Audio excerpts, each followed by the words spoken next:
Hello. Welcome to the Xirtus.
Y'all.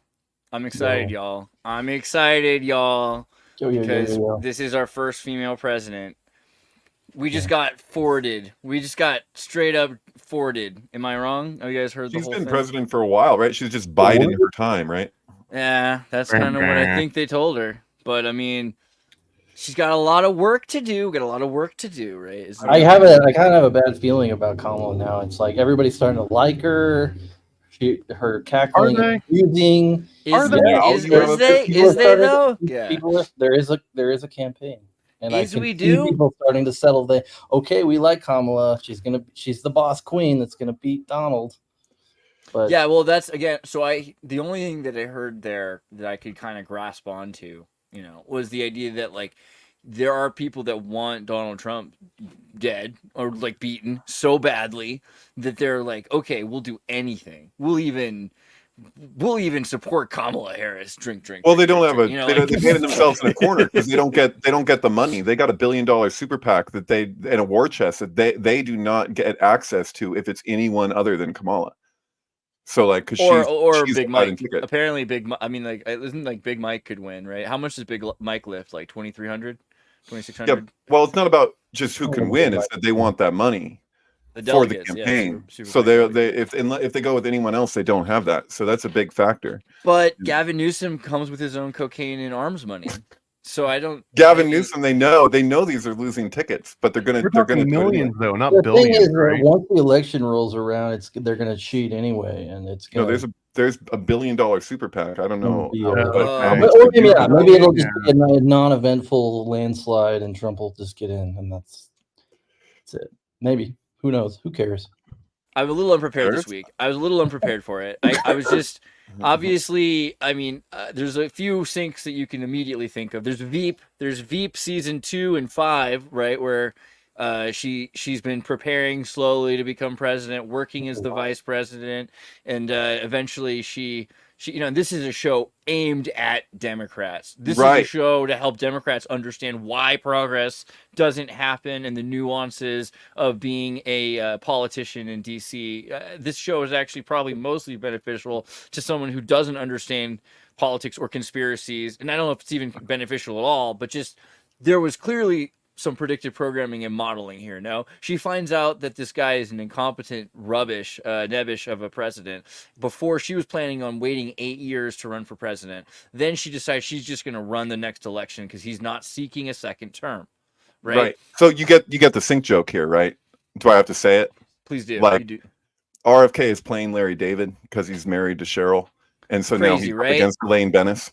Crazy, right? Yeah. Oh, right. Yeah, there it is. So, yeah. So, RFK, Curb Enthusiast. And she's like the daughter of a billionaire. She is. She never had to work if she didn't want to. Like she could have had an entirely different life. Just bless her. Everybody in the show. That's actually why the number one. I think one of the most interesting episodes about the Billionaires is the One Square episode, because the One Square toilet paper Seinfeld. Sorry, she's the episode where the stall with the richest Hollywood lady. What's her name? Oh my god, I'm forgetting right now.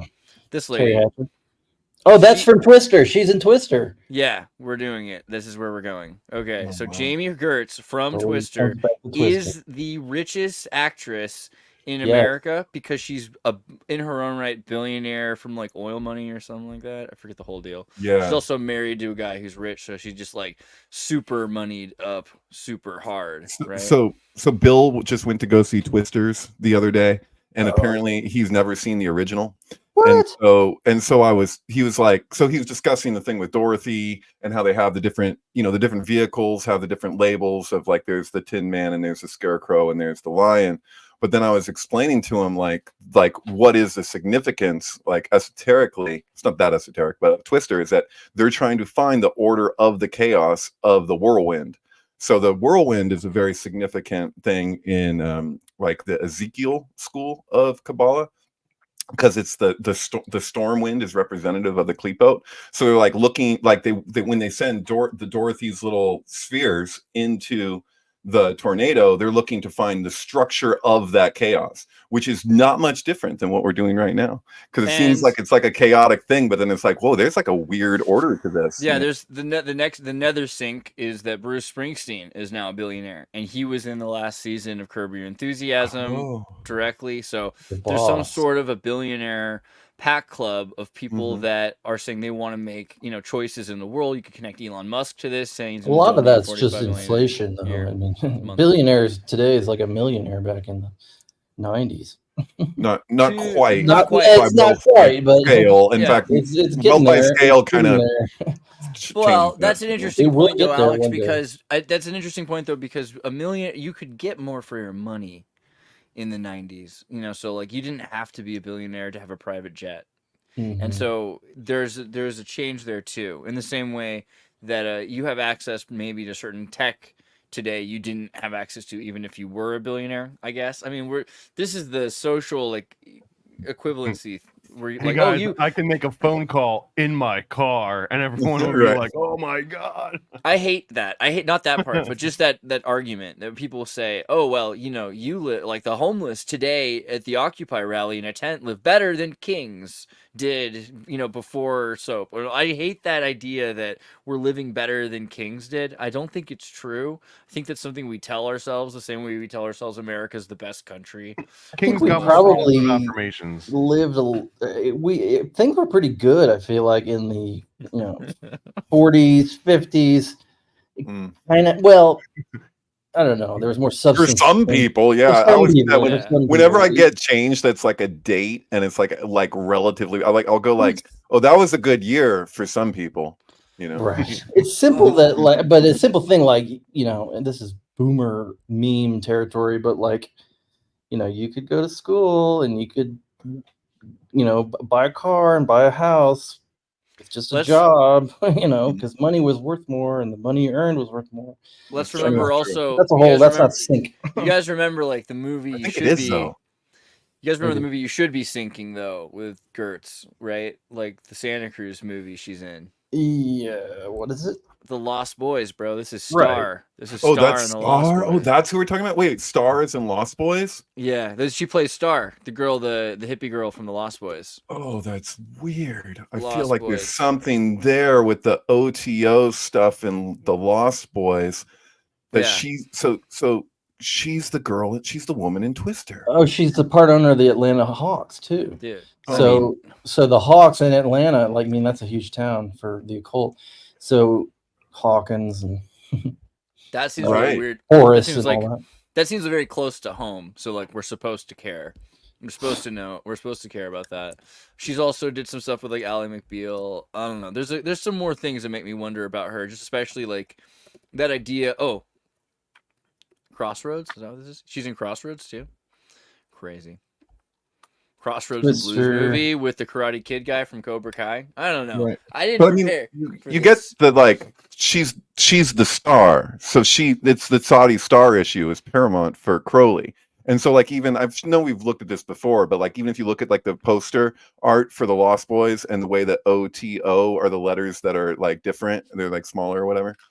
And so and then like that he says the conversation in Lost Boys is that his name is Michael, and you can think of Archangel Michael and the significance of that. But he goes, oh, your parents too. And she's like, what do you mean? And he goes, ex-hippies. And then he's like, yeah, I came this close to be named something like Moonchild. Right. And so this is Oculus at ground zero, what you're looking at here, like the sigil of the OTO with the eye, because they call it Oculus because it's in the shape of an eye, and it opens up for exactly 142 minutes, or is it an hour and 42 minutes? I think it's an hour and 42 minutes. Whatever it is, it's the length of the Wizard of Oz in 2001: A Space Odyssey, is how long Oculus at ground zero opens up on 9/11 every year. And so like that logo, that sigil, that emblem is it's got the dove. And so there was a woman, I can't remember her name, but there was like this really cool, I think she's still around doing stuff on Twitter, but she did like a presentation on the Oculus, and it was the first time I ever really saw like the significance of it being pointed at. And she films herself on the scene, and the guy is telling her that it's a dove of peace, and she's like, it's an eyeball. And like you can see all the guys art that did the architect who designed Oculus, that all of his buildings are all giant eyeballs. But then you're like, it's an eye and a dove of peace, and so you have the dove with the chalice in that emblem. So it's crazy. This is like, I'm just going down a rabbit hole now, but Less Than Zero. Yeah. She's like not just a star, she's on the freaking poster. Jamie Gertz, right? Well, she was also, I think, one of the main actors in Solar Babies, which is a wild movie that I've actually seen this one where it's like a post-apocalyptic rollerblading movie where they're trying to find water. But I always wondered if this was like a Mormon nod, because Solar Babies just sounds Mormon. I had to just say it. Does feel right. Jamie Gertz also, I note here with interest, played Gilda Radner in the TV movie about Gilda Radner. And so, and Gilda Radner being the wife of Gene Wilder, who I wrote about in my Willy Wonka thing. And so that's just an interesting one. Right. Yeah, totally. But she died of cancer at an early age. And oh, it's so sad, dude. If you watch that documentary, dude, I cried. I did, dude. yeah. Oh, dude. And when she's so funny as she's dying. So there was there was one year where Gene Wilder died, and it was all over social media. At the time I was on Facebook, and it was like, oh no, Gene Wilder died. And then the next year, people were resharing it, and people were reacting to it like they missed it the year before. That. I did a post that was like, oh my God, Gilda Radner died. It's like, I was like, is anyone laughing at this like I am? Because I think it's cool. Well, one thing I got out of that documentary, just added to my pile of evidence or whatever in my series, was how I noted that the midpoint between Gene Wilder's birth and the release of Willy Wonka, which is also Elon Musk's birthday, the midpoint of that is right there when Jack Parsons died, June 19th. Well, technically it's June 19th, 52, which is when his obituary was published. But anyway, watching that documentary, I learned that Carol Kay, who is opposite Gene Wilder in a couple of things, was actually born that day. And like Carol Kay is her own. Am I Kane? Kane? Carol. Yeah, you're talking about Blazing Saddles and High Anxiety and all those, right? Isn't that? Yes, Carol Kane, not Kay. Yeah, sorry. Yeah, you certainly blow hot and cold. Yeah, exactly. Carol Kay is a jazz musician who did Zippity Doo Dah. Right. She's in Princess Bride and stuff. So she was born basically on the midpoint between Gene Wilder and Willy Wonka. And I just what? You mean the premiere of Willy Wonka, or what do you mean? Yeah, the premiere of Willy Wonka on June. Which was the day and year that Elon Musk was born. Yeah, June 28th, 1971. Okay. So anyway, yeah, there's just more for that. Write like a long thread on that. That would be awesome. Oh, he did. He's got dude. Yeah, I think you're kidding there. Oh, you're joking. No, that was your cue. Yeah, that was your cue. We love because a clue is a string to get back through the maze. Get a clue. True. It's real. Face Off though, because we're talking about syncs with reality, and I feel Yeah. like this is big Sync with Michelle. This is Michelle Obama not having to be herself because she's got Kamala Harris to play a part or something like that. What do you think? I mean, You know Kamala who had Harris a doesn't great- have to. Steve Wilner had a great thread on Face Off where he was relating to the whole thing through Egyptian mysticism. I wouldn't do it justice, but he has a whole deal about it's the eye thing where he's Jack Sparrow and he's like Johnny Depp and he's like missing an eye and then he connected it I don't know. I couldn't. Horace could imagine. I don't know. It does feel like the idea for Kamala Harris though is to like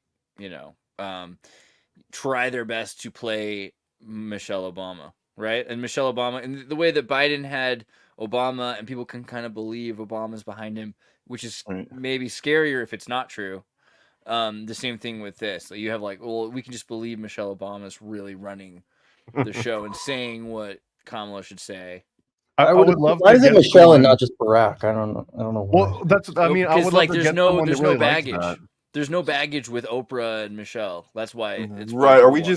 we're cycling through because for Democrats, that's Make America Great Again. That's the blue MAGA is because they want to go back to the Obama era because it was comfortable or it was at least relatively more comfortable. And so that's the appeal of Biden. And that's the appeal of literal Democratic ideology right here. You know? Yeah. I don't think Michelle would ever run. I could eat my hat, but she said so like multiple times because she just wants to hang out at Martha Vineyard and stuff. Right. Exactly. Which is I don't like think she wants smart. that much attention. No. Right, but that could also be the perfect way to set yourself up as like, I don't want to, I don't want to do it, but if you guys are really twisting my arm here, Nobody is. Like nobody is. But she could play that way, and because she already said she didn't want to, I'm curious for someone that would legitimately vote for Big Mike. Is it a proxy vote for Obama, or is it an actual vote for Big Mike? Is it a vote for Big Mike? I think a vote for Obama was a vote for Big Mike. Like a Barack vote was always kind of think about it. Like, because you're like a part of the thing was that while things were going on, Michelle Obama went on Oprah and went and did all of these public campaigns and things. The idea of the first wife being a philanthropist is also a constant campaigning opportunity. And so the more time that she spent saying, look, I just want to help people. I just want to be out of the limelight. And people just constantly like, oh, you're so beautiful. I've heard my mom call Michelle Obama beautiful. You know what I mean? Like she also believes the vaccine helps people, but they can convince you of anything, Thomas. She is kind of beautiful. I don't know, yeah, whatever. It's brave, it's cool. Alan's Hindsight 2020 does a good job of kind of like documenting the occult side of Obama's campaign, like the latent symbolism that was attached to it. It was a lot of solar worship, and so he's talking about like us coming out of like from 9/11, like after when the documentaries starting and people were more like it had this kind of like this symbolism attached to it that people had really entertained with like zeitgeist and stuff. So it's like there's kind of like this kind of subliminal push that he was like some kind of solar god, It's really weird. There you go. Well, that was the hope and change with like the portal that went into the sun. Mm-hmm. Yeah, hope and the dawn. And the guy said it, and even his name was Saul, the guy who came up with that logo for Obama with the setting sun. And he explains that the new dawn was something of hopefulness attached to it and all this stuff. So like, yeah, he had like a golden dawn, like kind of symbolic campaign. It was weird. And his mom's name is Stanley. So that's kind of weird.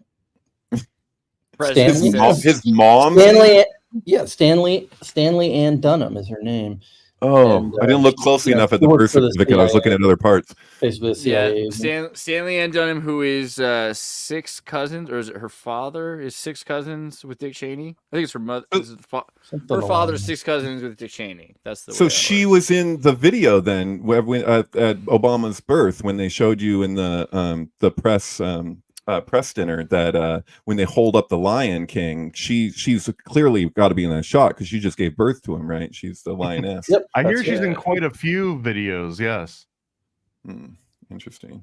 I was trying to find Yeah. the video. Where's the coronation of the king So scene that happens people there? that may not be familiar with Hindsight 2020, if you haven't seen it, Alan's able to show a few things, but one of those things is that press dinner, like most people know this, but like the whole future is in that dinner of Trump's reaction to getting roasted by Obama.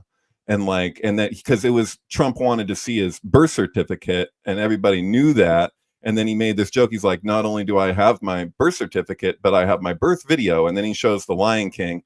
And so he then right out same weekend, they kill Osama. And so like all these stations like said Obama Trump's is dead, watching, like Fox and CNN and all of them, you know, and it's just it's so nuts. I actually have my birth certificate. Let's roll the clip. Yeah, there it is. That's a good imitation. And legitimately on C-SPAN, we're watching Disney 7:24 p.m. I wonder if that means. I wonder if that's accurate birth time. Well, isn't this so? That's in the. Disney licensed this to C-SPAN or to the presidency or to Pepsi?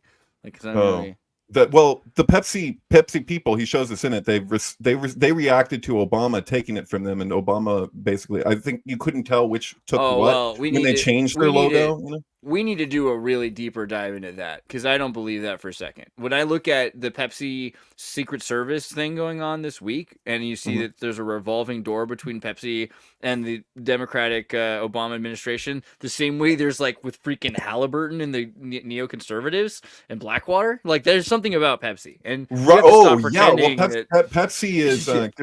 is Clear Channel, right?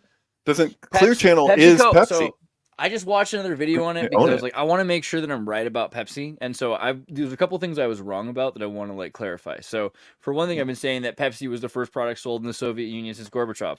Here's the kicker. Apparently it's earlier than that. Apparently I was thinking this like 1980. Pepsi's been sold in the Soviet Union since 1959.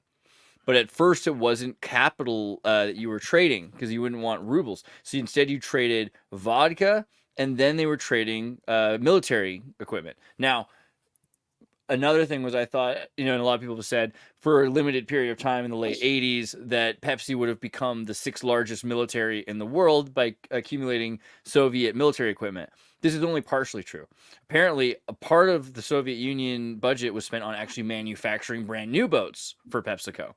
So they were actually like custom designing Soviet armored tankers to get across these pirate waters, right? So PepsiCo, which started out as Pepsi, and then Frito-Lay became PepsiCo, and then they had all of these restaurants which they spun off as Yum Foods. So Yum Foods owns KFC, Taco Bell, Pizza Hut, etc., which sells their products. So they have this perfect like racket that they have all around the world, and then they have to be able to get through pirate waters. So they are heavily armed military machinery. This is they have to have an internal Blackwater like apparatus at PepsiCo for that to be possible, right?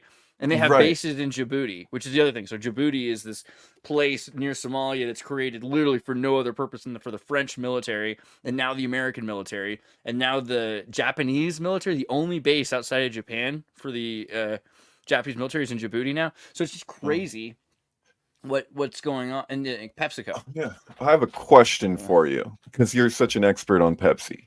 So what is the relationship exactly between Pepsi and Clear Channel? Because like in the US they won't advertise Clear Channel even though they own our airwaves for the most part. And so like FM, and I think even at this point, who knows, but it's like one of the earliest like real corporate captures we see was with Pepsi and our airwaves through Clear Channel. So that's why like when you listen to the radio, you kind of feel like you're drinking a Pepsi. I know that Clear Channel was trying to purchase who's the guy, Fillmore, Music House. What's his name? The guy who owned the Fillmore Music House. In the 70s and 80s. Okay. He owned all the billboards in the United States, and then he wouldn't sell them, or he wouldn't lease them to Clear Channel, and then he died in a helicopter accident. Okay, because I've seen billboards for Clear Channel in Europe. I've seen them in Sweden and I think in London, but I've never seen them in the United States. So, but the thing is too is like I have this weird trippy thing with Pepsi where I'm thinking of APEP. So like it's Pep, but it's like the serpent that follows Osiris into the underworld and is like the adversary, messing with them along the way until he's resurrected every morning as the dawn. Graham. So you have that connect. Bill Graham, yeah, okay, Yeah. yeah, So yeah. Bill Graham was, he had a kind of a war going on with Clear Channel, and he'd also done a good thing buying the rights to the backs of barns all across America, and so he had owned a lot of billboards across America. And when he died in that helicopter, then they just like sold to Clear Channel, and that was a major push for PepsiCo. You remember? Sorry. You first. Pirate Radio in Santa Cruz. Oh yeah, for sure. Those guys, they told me that the FCC answers to Clear Channel more than Clear Channel answers to the FCC. So like FCC is basically like they get orders from Clear Channel in a sense, I guess. Yeah, Clear Channel is like pretty much they took over all of radio. They corporatized radio in the 80s, but they've been working on it for a while, and it just sort of by the late 80s, early 90s, they controlled everything and synchronized radio, commercial times, and everything like that. But PepsiCo goes back further. That's the thing. Like the idea of it being sold in the Soviet Union, it's freaking crazy. Like this is right after this is 1959. Okay, so this was within the year that the United States Church Committee and the Anti-Communist Committee, the Anti-Communist Business Affairs Committee, that they had been for 10 years or more banning anyone making any business deals with communists. There's propaganda on television against socialists. I Led 3 Lives, all these shows. And now Pepsi is selling their product in the Soviet Union, and it's all through the Rockefellers, because the Rockefellers are building a program called LEAD, and LEAD is supposed to help corporate social responsibility, and they're encouraging democratic practices and socially responsible, ecologically responsible practices back and forth between Russia and the West, and then they start trading products. So it's all Pepsi is the first horse into the race to break apart the Soviet Union. It's also was the largest controller of food up until the war with Ukraine, when Russia basically kicked out Pepsi, and So Gorbachev, in a sense, has like a weird relationship with Pepsi then. Yeah, but also so does Khrushchev then, because Khrushchev went to Disneyland and wanted it there. But regardless, where how does Coke fit in, or Coke the Coca-Cola Nazis? is exactly. Coca-Cola is like the Black Sun Empire, and they in South America are associated with you can see it in the ideology of their ads, like hardline conservative Coca-Cola versus the people's drink is Pepsi. You're saying Coke is Nazis, Pepsi is commies. Yeah, but that's a funny. So not just Nazis. In other words, it's the same socialist syrup in different colored cans. Is what you're kind of Right. So Fanta from Germany, how does it? What was the thing with Coke and Fanta? Fanta was that they didn't have access to the cocaine and the coca leaves and the products they needed because of the intersea travel. So they started using amphetamines in orange juice. Yeah. Wasn't there advertisements for Coca-Cola with the swastika like way before? Prior to yeah. But there are swastikas on every chair in the Senate and the Congress too. So. Yeah. So there's something I'm tripping on, because I'm thinking of like that. You know how there's that idea that the lightning flash that extends through the Kabbalistic tree, it's the flaming sword in the Garden of Eden, right? That's how the Shefa is depicted in medieval Kabbalah. But then there's the idea too, and I was asking my rabbi this the other night because I got curious about the idea of the serpent that ascends up the same pathway going back up the tree. So like the lightning flash comes down and then it's returned with this snake. And I was asking if there's a traditional basis for that, and he actually didn't know. He's like, I don't think I've come across that, but he said at the same time, there's a lot written that you can't see it all, you can't know it all, But I was thinking about like that in regards to APEP, because it's kind of like as we ascend the tree, we have this adversary that's messing with us the whole way, just like APEP messes with Osiris. Like basically, like there's something in like the kind of parasitic influences, and then I was articulating this to my rabbi, and he kind of seemed to agree with me that corporations, how is that not demonic, like sigil magic, like for real? I know I'm not the first person to say this, a lot of people have, but I feel like the corporate capture is like the most direct communication that I've seen in like modern times in regards to like the description of what the klipot are. So like the shells or the husks around holiness that suckle at the emanated flow, that restrict the flow of consciousness. Like how is that not like the function of a corporation? So Because like what you is look the at separation of church and state? A free economy, right? A free market. right. Okay.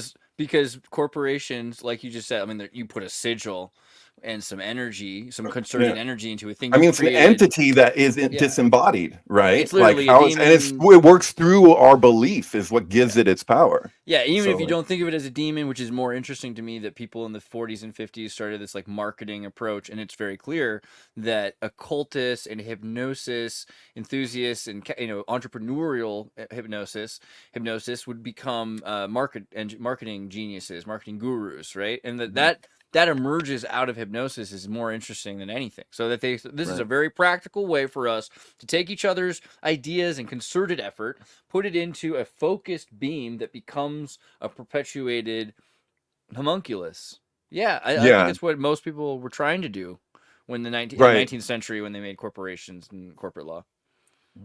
Well, corporations also dates back to like papal bulls. Like the original corporation is literally on the books as part of the Vatican. So which predates Madison Avenue by a tiny bit. Yeah, but it's still a cult. I would say, like the idea of a corpus, like the body. You're creating this sort of like celestial. It's like a tulpa almost. You're creating a energy, body. Yeah, and it's useful. It's useful. It doesn't have to be evil, but I think that's kind of what is interesting. It's been enshrined. The people that we think of as the most evil are trying to make demons less evil. Right? They're trying to make a corporation into a corporate social, the CSR, the corporate social responsibility. Let's make sure that this company is doing so much good for the world. We're using Soviet tankers, that are helping the environment. I could be persuaded very easily, though, that corporations are demons, like literal demons, because they exhibit this really interesting behavior, and it's almost any institution. But the point was made on like the FBI, right? Imagine you've got the FBI, and over the course of 100 years, you're gonna have 3+ generations of people that come and go. Like nobody that I'm aware of would ever be able to join the FBI and then retire and be in there for a full 100 years, right? Because you got to be at least like in your 20s. So, anyways, but the actual direction of the FBI as an entity, it kind of has its own motivations, and because it's so massive and it's so big and it has plans and operations that last longer than people's entire careers, that it in itself can kind of swallow you up. Like even if you join it as a person and try to put your intent into it, like the machine at a certain point is running itself. And that kind of exhibits some of that behavior of like a classic daemon, in that once you summon it and once you get it in motion, like it's almost like a perpetual motion machine in a weird way. And I think that a lot of institutions, Bank of America, McDonald's, and Coca-Cola, and all of those combined, like they're so big now. The Vatican, right? It's so big that no one figurehead can ever really steer the whole thing. It would take like generations of them. It eats, it drinks, it feeds. Do you remember that it used to be that the Catholic Church was the #1 property owner in the world? Oh, okay. And then McDonald's, I think, was second. And that was like the thing with where he was like, I'm not in the hamburger business, I'm in the real estate business, because they would buy every location. That movie, new prediction: McDonald's will sell $100,000 robot kitchen drones very soon that will prepare you Pepsi products that are sent to you in the mail. That's coming. Yeah. Okay. Well, there was the movie The Founder with Michael Keaton where he plays Ray Kroc, who started McDonald's. I just noted that came out the day of the Trump inauguration. So we know Trump loves his McDonald's. Speaking of the demon aspect of that, have you guys ever looked deeply into the claims that Ray Kroc was a Satanist? Have you heard it at least? Have you ever heard that? Not surprised. Just kind of observed a lot of pictures of him that seemed like he could be. But. It gets a little kind of deep because you mentioned The Founder. We were literally just talking about demons, so I just want to throw this out there if anyone wants to do a deeper dive on it. But that he apparently was on a talk show, and on the talk show, there's claims that he said that part of the proceeds, he was making all these donations. He was listing off all these different, philanthropic sort of initiatives that they were following. And in one of those, he mentioned the Church of Satan. And I believe that it got kind of wiped from the internet and it got wiped from all of like the archives. And then there were debunking reports that were put out, but the debunking reports cited a completely different talk show, a totally different TV That's show. how they do it. And it They're was like, like, oh no, he we never debunked said that on them. this show. But Yeah. of course he didn't. He said it on a completely different show. And then part of the explanation was that when he said it, it was in jest. It was almost like, oh yeah, we'll give money to anybody, including the Church of Satan, and that was the original source for this. But there's so many sources where people are swearing that they saw the initial broadcast and just don't have it recorded, where he verbatim said that he was giving money to the church. Anyways, that was a really interesting rabbit hole, and I'd love to know more about that. Dude, Sam's got a freaking sock puppet account on here that's like, Sam, jump in. Just kidding. Who's saying that? I'm just kidding. Somebody in the comments was like, who's Sam, this? jump in. Who's this puppet Travis? Never Busted. heard of him before. We're gonna yeet him right out of the room. I just wanted to say that Sam has a sock puppet account. It was Yeah, just, that's pretty good. I just wanted to say Travis, that. we love you. I've loved you for years. Deeply. Well, yeah, Sam might bust in. You never know. But what we were saying a second ago, there's another thought, and it's lost my brain. So now. yeah, Alex was talking about the founder and Ray Kroc. Okay, McDonald's founder Ray Kroc. Ray Kroc, and I don't know. Trump's inauguration. Actually, the architect I remember now is of the architect of the arches, the golden arches, is a guy named Stanley Clark Meston, another Stanley. So I don't know. Here, let's just put up an obligatory attack of the competent woman poster. That'll make us all feel better and get us back on track. Is that 11/9? Or when you say Trump's inauguration, was that 11/9? Trump's inauguration was January 20th, 2017. Oh, so he was elected on what? How does it work? Where's the 11/9 for Trump? I thought that was the day he was elected. That was the day he was elected. Yeah, 11/9. Oh, well, 11/8, and then it was early morning 11/9 that the election finished. Okay, that it was called. Yeah, far out. Like I just looking at my old emails and stuff about the McDonald's guys and founders, like 4 different people that were like kind of, there's Ray Kroc, but then there's also the McDonald brothers, Richard that's right. and Morris, Dick and Mac. Yeah. And I just saw that, so between the two brothers is 2274 days, which is, I've mentioned the last time I was on the show, is 2037 plus 237, and it's like the year of Logan's Run and yada yada yada.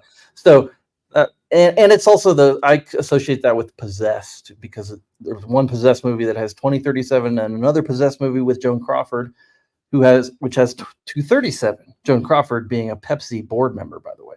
Oh, that's right, and that's in freaking Mommy Dearest when she tells them that what I can't say unless I bleep it to those guys. It's in Feud too. There's a series called Feud, which is about the Joan Crawford Betty Davis feud. I have a thing for that with Prince's album Controversy on the website. But anyway, I've seen Mommy Dearest in the theater in the Castro, man, and like people like when they like it is like the Rocky Horror Picture Show, kind of like what Shining Forwards and Backwards is with itself or whatever, where there's so much audience participation because everybody knows the lines and no one seems to care, that they're just like, because it's just a bunch of, like just they can't help themselves. But yeah, that's like a gay iconic movie somehow, but there's no, like, I don't know. I think it's just because she's so funny when she just loses, when she's beating her kid with a hanger, and you're in a group like that, and like everybody's laughing. It's like, how is it such a comedy? I had the same thing happen with The Shining as a midnight show once, where it's just like everyone was in stitches. Like as soon as Jack showed up and the way he's like reacting to like the story of the family getting killed there, and he was just like, okay. Yeah, it was just like everyone. Like I was like, once his laughter started, at first I was like kind of annoyed. I was like, "Shut up!" And then I realized I was like, "No, dude, this is actually the way to watch this right now. If I want to watch this seriously, I can watch it at home." So what happened was, Clear Channel was a multi-million-dollar company that had purchased up channels, because before that there was like laws that you couldn't own too many radio stations, and somehow that changed because they put enough money in lobbying to like make it so they could. And they're like, it's not fair because those small channels are defeating these. Like, we're trying to be a network, and that's how network TV, network news, and all that stuff happens. Syndication got like more serious. Radio wise, Clear Channel started working with a company called iHeartRadio. iHeartRadio took them over. iHeartRadio owned them, and then owned Sirius Radio, which then they merged with XM. And so they became the biggest thing. And then in 2008, when YouTube is starting to take off and they're investing in more online stuff, iHeartRadio divests Clear Channel. Clear Channel now has to do ads for this other company they've created. It's kind of the way like Yum Foods with Pepsi, Now they have a supplied business partner that is this other company, and their job, iHeartRadio owns the radio stations, Clear Channel advertises, and there's a swap of money that's guaranteed to happen forever, right? It's a perpetuated business model. Is there a thing? This could all just be like archetypally Chesed and Gevurah, but I'm thinking about, you mentioned, was it yesterday, day before, when we had the Room 237 thing about, God, actually talk amongst yourselves. I have to think about something. Sorry. Yeah, The Holy Roman Empire was neither holy nor Roman nor an empire. Discuss amongst yourselves. Okay, I'll try and do it. Okay, so you have Sal. Is it Sal 9000 in 2010? Hal 9000. Sal. In 2010, the year we make contact, there's Sal 9000. It's the blue one. So like they have the other eye at the beginning. That's like they've fixed the problems with it. So it's like, now it's functional as Sal. So that's it's like because it's got blue eyes now. That's racist, I say, but okay. No, but what I'm saying blue eye. It's like also the phoenix rising from the ashes. Yeah. Right. There's a thing here, and I'm like thinking of like Pepsi and Coke, and I'm thinking of Chesed and Gevurah, and the way that Gevurah is described in the Ba here as a big red eye. And then, like in this case, you would imply, so that's Mars, and then you'd have Chesed, which is Jupiter, which makes sense because it's Jupiter and beyond the infinite, and like Chesed connects to Bina, which is Saturn. So it's like, how does this go? Which I can't think right now. Which one is Saturn? I'd have to look at a diagram of the Kabbalistic tree of life. But yeah, because in the book there's switched. So in the book it's like Saturn and beyond the infinite, so to speak, and then in the movie it's Jupiter and beyond the infinite. Do we have one that has the planetary attributions? Because this just maybe that had it. I don't know if it's in writing there with it, but tell me which one you want me to click on. Scroll down. Let me see if there one with the planetary symbols. You'd see. Let me put the word planetary. Yeah. That'll work. Intergalactic, planetary. Yeah. Okay. That works. That's it. So you have Saturn as Bina, and then you have Jupiter as Chesed, and see that vertical line there between Shama, I should say, Tiferet and Keter. There's no path like for that lightning flash to work that's actually communicated through the gematria of the titles for 2001, from the dawn of man, Jupiter mission 18 months later, and Jupiter and beyond the infinite. That communicates the actual gematria math of that lightning flash pathway. But like I always like to say, there's a significant point. This is the Masonic G here in the center, is this vertical path. But in order to get there from Saturn to Jupiter, you have to pretend that there's a pathway there that doesn't actually exist. And so these are dimensions, right? So I don't know. I just want to point out that when you're looking at 2010, you're looking. So it's not. You're not saying it's inferring going through the Tiferet. You're saying there's another path we're not seeing.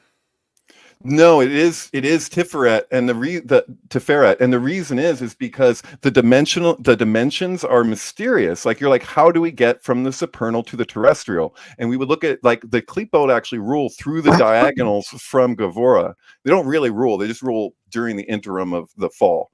And so that you would assert that the G then, for it to connect those two Sephirot, that it would have to do something that it's not actually doing, that's as if to imply to get from the above to below, from the supernal triad to the terrestrial realm, that it would be like through the Klipot, but it's a lie, because it's just this vertical pathway. Like if you do that, like make a cross, you form a cross with your body, you do that thing, you're saying spiritual dimension is vertical, physical dimension is horizontal, what's in between is how the Klipot rule. So it's like there's a strange little paradox there, because you can look at the other pathways and say, oh, there's diagonals here, but in order to make that lightning flash, that 777 lightning flash work, you have to pretend something is other than it is. And I think that that's communicated in 2001 with that it's showing you that it's continuing on. Like that movie had to be made.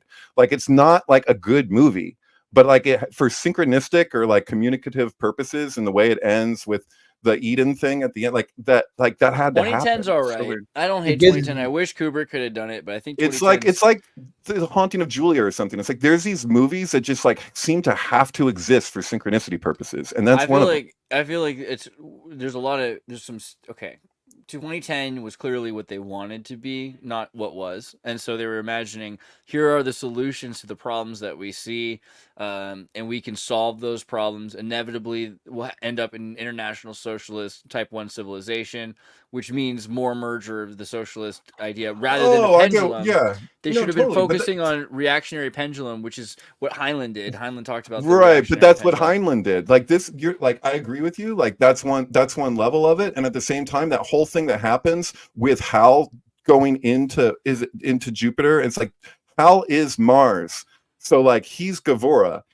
At the end of 2010, he goes into Jupiter and gets like swallowed up. Like he gets just like he becomes one with Jupiter. That is the Zohar. Like from Chesed to Gevurah, that's the pathway of strength. That's Oz. So in order to like bridge the pillars into one thing, you through the vertical, you do it through strength, which calls into question all of our ideas around what is strength. So like that's like the significance of the Kabbalistic tree is the Oz part, is that it's established in strength. So you're like, what is this question? You look at nature and you're like, nature is true strength. But we have our replicative model of it, and that's what collides with Chesed, is like our left brain, like literally trying to conquer our right brain collectively. So like it seems like that happens at the end of 2010 symbolically, like that, like you remain contact, like that movie.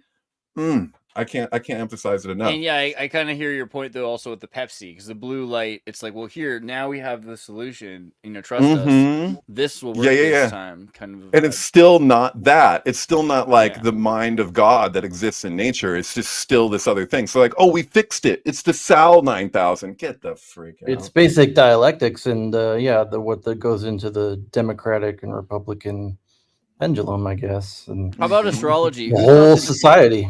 Who thought this meme was going to hit this hard before this week, right? Shifting from Cancer season to Leo season, be like, I didn't realize how hard it was going to hit, and then all of a sudden it's just like Kamala.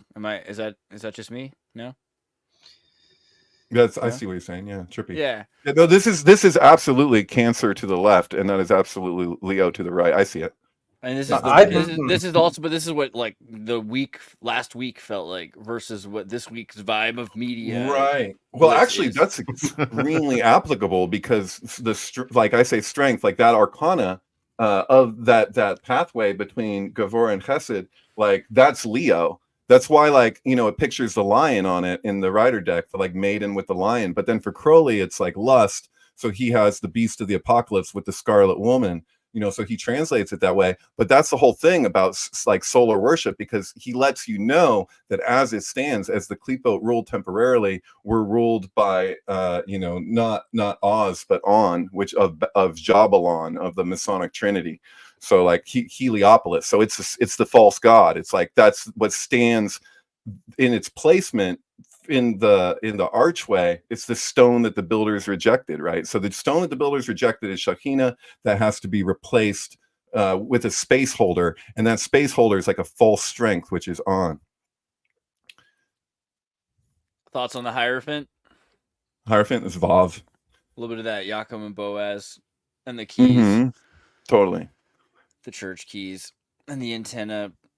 I don't know. I just felt like the vibe shifted really hard, and it was funny because I was kind of more of a like, ha ha ha, it is Leo season, so that's probably true. That's sort of what I mean about the Kamala girl boss movement that's going on. Like, oh my god, do you watch we like Kamala now? Do you watch C-SPAN? Do you watch C-SPAN and all these things? Because like I've noticed now, it is every single congressperson that they can get, and there's a few holdouts. There's a few like 70-year-old white guys that they haven't quite been like, get out of here. But for the most part, it's all these bleach blonde, fabulous haired business suit women. I mean, the aesthetic of Congress has become like wrestling, like women wrestling in the 90s. Oh, right. Well, that's the thing. We talk about that, right? The wrestler that died, that was named Kamala Harris.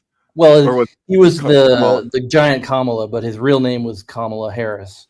Yeah, and he died what, the same day, the day before? I What feel is like it? we could revisit a day this because before. I think they announced his death on the same day as they announced. we're revisiting this. You're Kamala telling me VP. this bro with 2 Melchizedek stars and a moon on his chest. Like, this is really, this is crazy. And his name was and he knew all the greats. Yeah, he's legendary. wrestling with Andre the Giant.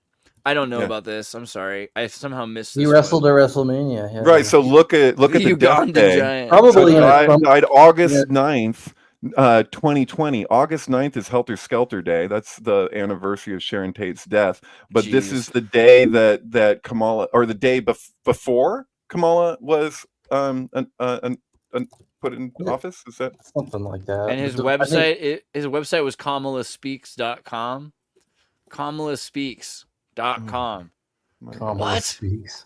That was his website? That was his website. That seems crazy. I don't know. So I don't know. This is total Helter Skelter right here for reals. Like, I don't even. I just basically think, like, I don't know. I run across these sorts of things in my writing, and I think, like, there's some ritual sacrifice is like the death of this is powering that. Maybe it's not intentional even, but it's like they're drawing the energy out of the field, the 0 point field, and then in such a way that synchronistically this guy dies. And it's just like, I don't know how it works, but something Bill says it's the same weekend. So yeah, that's same weekend.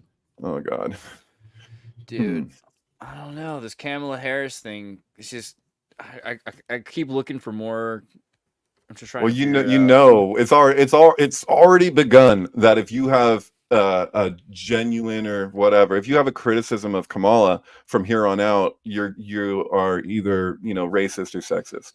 So like, I gotta say, I'm just gonna say, like, I really enjoyed the press briefing from RFK Jr. after Biden dropped out. I recommend listening to it. But he has some criticisms of Kamala in there that are we've heard before, at least pointed at by Tulsi Gabbard during the debate. And I think after that, Kamala lost, like, what was it, like 20% like approval, because that people looked into it and were like, what the hell? That she had 5,000 inmates that she had an order from the Supreme Court to set free over minor drug offenses, and she literally said we need them for their labor, which is like firefighters and stuff. So it's like literally like basically prison slave labor. You have the higher court saying don't do that, and she's going to stand her ground like she's doing the right thing and cackle. Like, I'm just saying, like, that is not a good look, man. I feel like earlier today I saw on TV her like championing the fact that she would just be hard on crime, arrest all these innocent people. I could have just been a nightmare I was having. Biden was the same thing. I told you the first time I ever heard of Joe Biden was in I think the late 90s when he had the Rave Act, and he was like, we're going to arrest the promoters of raves. And he says, we know where these parties are happening. They're happening in warehouses and they're happening in the desert. And when he said the desert, I was like, he's talking about Burning Man. He wants to jail, saying himself, he wants to prosecute the people who run Burning. Like, what the hell? And so Chip, don't sexualize. I don't know. Maybe I'm wrong here, but gawk. If that's sexualizing, don't sexualize because it gives power. Is legitimately don't. If you don't want to give these people power, then certainly don't sexualize them, even if it's a mocking sense. Even if they're sexualizing themselves, just let them do it. Wait, what's gawk? I thought that was like a Star Wars thing. Hopefully. Okay. I thought it was like a grok thing, like it's a trap. Anyway, how about this one? Did you guys? I know we kind of know this already, but like, I just want to hear your opinions on whether or not Joe Biden's in hospice care and dead. What do you guys think? Is that real? Who cares? Does it matter? Like, has he actually been alive? Even if he were physically alive, has he performed any of the things that a live person should perform in that role? That was my first thought, but like, let's just hear how dramatic this is, right? Thank you, Joe. Thank you. And it is my great honor to have Joe's endorsement in this race. Like, that's not even the good one. That's not even the good video where he talks. No, I heard she flubbed and originally was going to say like we have Joe live on the phone. Yeah, that's what I was trying to find. So there was a phone call that came out and they ran it through a processor, AI experts, and it was like 98% sure that it was AI. And so, I don't put a lot of faith in those. Yeah, really? Okay. As somebody Yeah, who's absolutely. in that world, you don't put a lot of faith in that. Because It is you're so using good to AI hear to detect our AI, president. and it's a whole thing. There's ways Okay. around it. But... It is so good to hear our president's voice. Joe, I know you're still on the call, On the Yeah. record, and we've been talking every day. You guys heard it. And we from talk every Doug's day. Voice. We love Joe and Jill. Yeah, we do. really do. We really they truly do. are like family to us. And we do. Everybody here does. we just gotta buy time, Lion. It's neutral. I knew you were still there. You're not going anywhere, Joe. I'm watching you, kid. I'm watching you, kid. I love you. I love you, Joe. Ooh. Okay.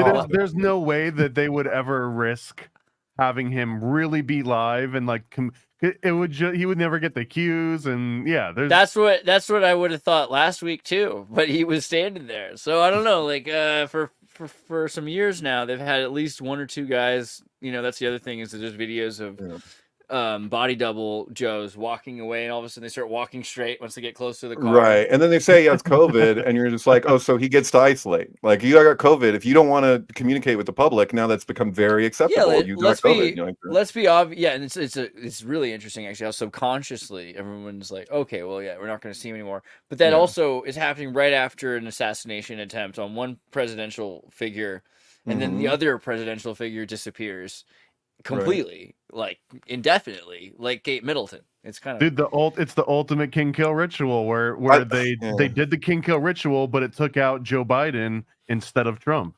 Well, that's also like, doesn't that make more sense that you would quietly, if you, God forbid, you were going to kill somebody, you would do it quiet. If you did it quietly instead of a big show, and then you made a big show about how the other guy. I mean, that's almost like a diamond heist movie, you know? it's like, so convenient. It just feels The so jewel convenient. thief. Oh, there's a thing that I was going to bring up like last week maybe, but there's a movie that came out on the day of the attempted assassination called The Jewel Thief. And I think it might be a documentary actually or something, but it's on Hulu. It's just about the jewel, what it's about. But the thing, it's in Being John Malkovich when the guy in the car asks John Malkovich, he's like, "Oh, I loved you in that Jewel Thief movie." Oh yeah. And the guy's like, I never played a jewel thief. And he's like, no, you did. And it's like, one of the questions in the movie, like, what the hell is this guy talking about? And so I always think about jewel thief movies, but this one came out on the day. And I don't know what it means, but is this what is it? I don't understand. I'm not familiar with this. This is a documentary on a jewel thief. Life of Gerald Blanchard, once called the world's most ingenious jewel thief. Interesting. Is it? I don't know. Maybe not. But what about the 9 Years Will Bleed? Did you jewel thief movie? Did anyone watch 9 Years Will Bleed yet? 9 Years Shall Bleed. Oh no, not yet. No. So I'm actually like, I would have watched this movie at some point anyway. In 1860s America, a minister's family hears an unexplained noise from the woods during their wagon journey. Mistaking it for divine presence, they worship until realizing its sinister nature. Yeah, Directed dude. by the Bigelows, like Bigelow Aerospace, right? Yeah. So, dude, I gotta admit something to you guys, and I know how it might sound and where listeners might go with it in their minds, but I feel like I have to mention that when Trump was shot at, the first thing pretty much that came to my mind was in the book of Revelation. You know, I forget what verse it is, where I could look it up. I think I posted it on Twitter recently, but it's like the thing about the head wound of one of the heads of the beast, because the beast has multiple heads, you know, and then it's describing the way that it was a fatal blow, but he healed. And so like he gets wounded. So one of the beast's heads gets wounded, and that's what empowers it because the people worship it that much more. And so I was just like, it just hit me like right after it happened. I was like, that was one of the first places I went in my head. And just saying, you know. Alex pulled up Bart to the Future, which has been making its waves this week. His episode is one of, like, Back to the Future itself, a movie that has multiple synchronicities, which occur over years. We find them years later. This is now finding another one, which is the Kamala wearing a purple, which I think is easily explained as Kamala doing it literally in order to be a fulfillment of a Simpsonian prophecy, right? Like I would start to assume that you would want to dress. You'd start to look into the Simpsons if you were running for president to make that part of your ad campaign. But you know why she wears purple? You know why she wears purple? Because of NLP. Sea snails. So like when people do NLP, like people who are like healer workers in NLP using crystals and stuff, like the earliest people who did NLP, like they all wear, it's a purple thing. So they'll like either wear purple robes or whatever because it's red and blue together. And so people will say now, like, because there's so many independents, like it's a purple wave, you know, because you have a red wave and you have a blue wave or whatever. So I guess we're all supposed to be surfing waves or something like that. Purple rain. Rain, yeah, totally. I could go off on that because that's the thing with him is that he was relating to like he wouldn't say non-binary, but Prince is just like you know, what is he? He's an alien, you know. He's like David Bowie was kind of similar in that way, you know. So but it's like yeah. There's you mentioned Prince, and there was a tweet that some truther account trying to put forth the idea that Kamala Harris and Prince are the same person, which is kind of ridiculous. But I did look at the numbers on that, and it's like, oh, okay, so they're 333 weeks apart, Kamala and Prince, and Kamala or Prince of Purple Rain, and 333 days apart. And then there's something else I have to find on my Twitter page to remember it though. Right. But another like 333. So it's like there on the surface, it's completely absurd to say that Kamala Harris and Prince are the same person, but then you find these weird synchronicities between them anyway. So what the hell does that mean? Like, is it? They have some resonance. Look at their charts. I don't know. Yeah, I mean, they must be like, I don't know. There seems to be maybe one operating system going on in different people, sort of style, Westworld style. Yeah, I don't know, man. For the record, and when AI analyzes the transcript for this, I'm for Kamala Harris. I'll be voting for Kamala Harris. This is Paranoid American from paranoidamerican.com. You've got my vote. Yeah. Well, RFK is bringing red and blue together. That's like the whole point of the purple thing, and that relates to like the middle pillar. You know, the middle pillar, you're supposed to have Sirius at the top, right? And then you have the sun and the moon. If you're talking like Masonically, like the way the Masons treat it, they have that stairway to Sirius.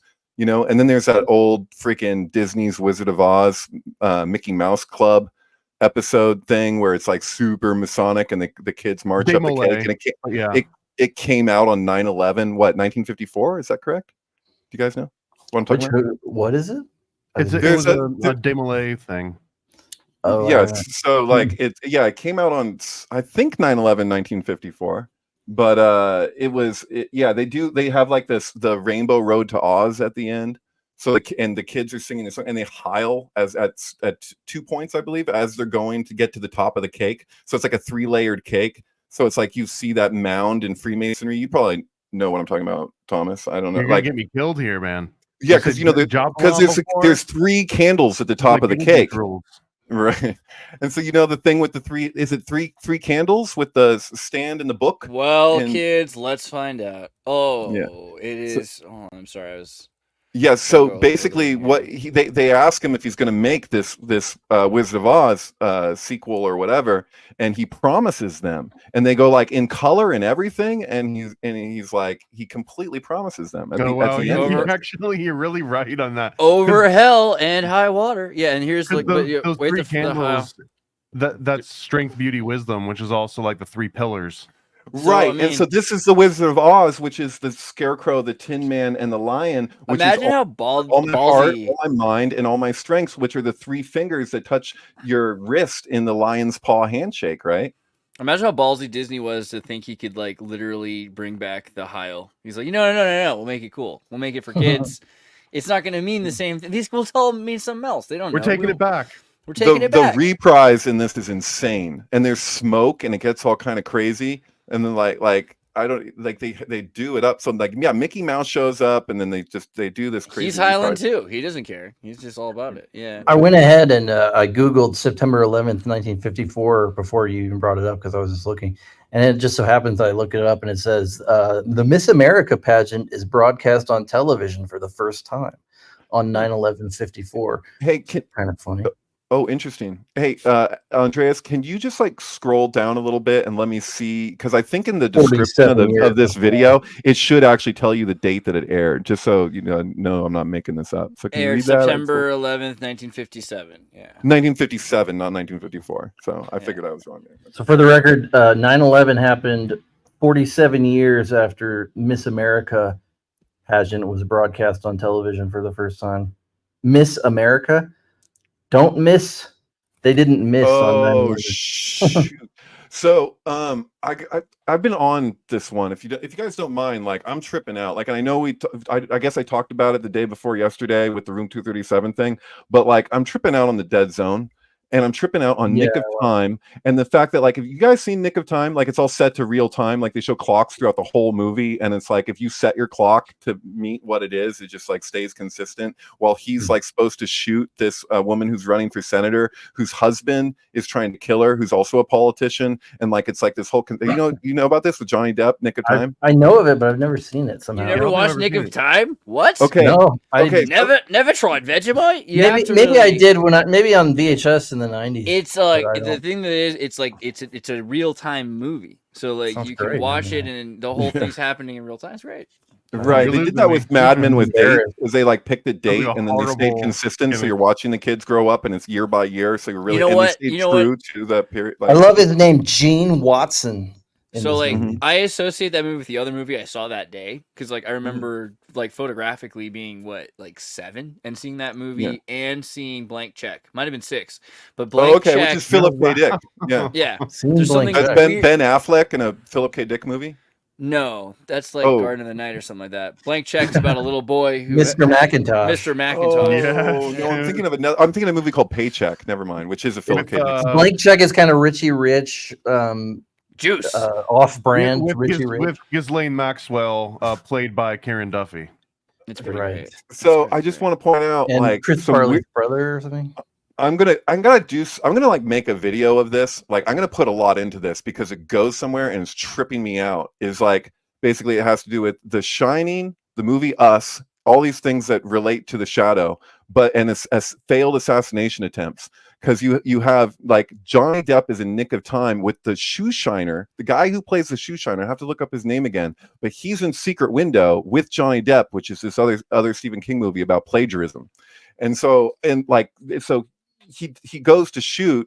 He's being forced to shoot this candidate, and the way he shoots behind him, it's super reminiscent of what happened with Sirhan Sirhan, because Sirhan shot people behind him, and you know none of the bullets actually went into RFK Sr. So like you can watch BBC specials that like explain what we know from the report in the corner and everything, that those weren't the same bullets that were in Sirhan's gun. But like this movie like speaks to it in this crazy way. But like there's a whole thing with the shiner, because he's the shoe shiner, and there's like when people refer to The Shining, like Danny is the shiner, and like we're going off about the Apollo Dionysus connection, or at least I was, and I'm what do you call like a shiner Trekkie? Like if you're a Trekkie, it's a Trekkie. So is it a shiny or is it a shiner? Because it's like a Shriner, so shouldn't it be Shriner? It sounds like Shriner. It should be a Shiner, I think. So Jack plays Jack in The Shining. Jack plays Jack in Batman. So we're like, so there's oh my god, 237 plus 237 weeks after. Right, but like, how does Batman talk? Like Batman talks in that raspy voice, you know.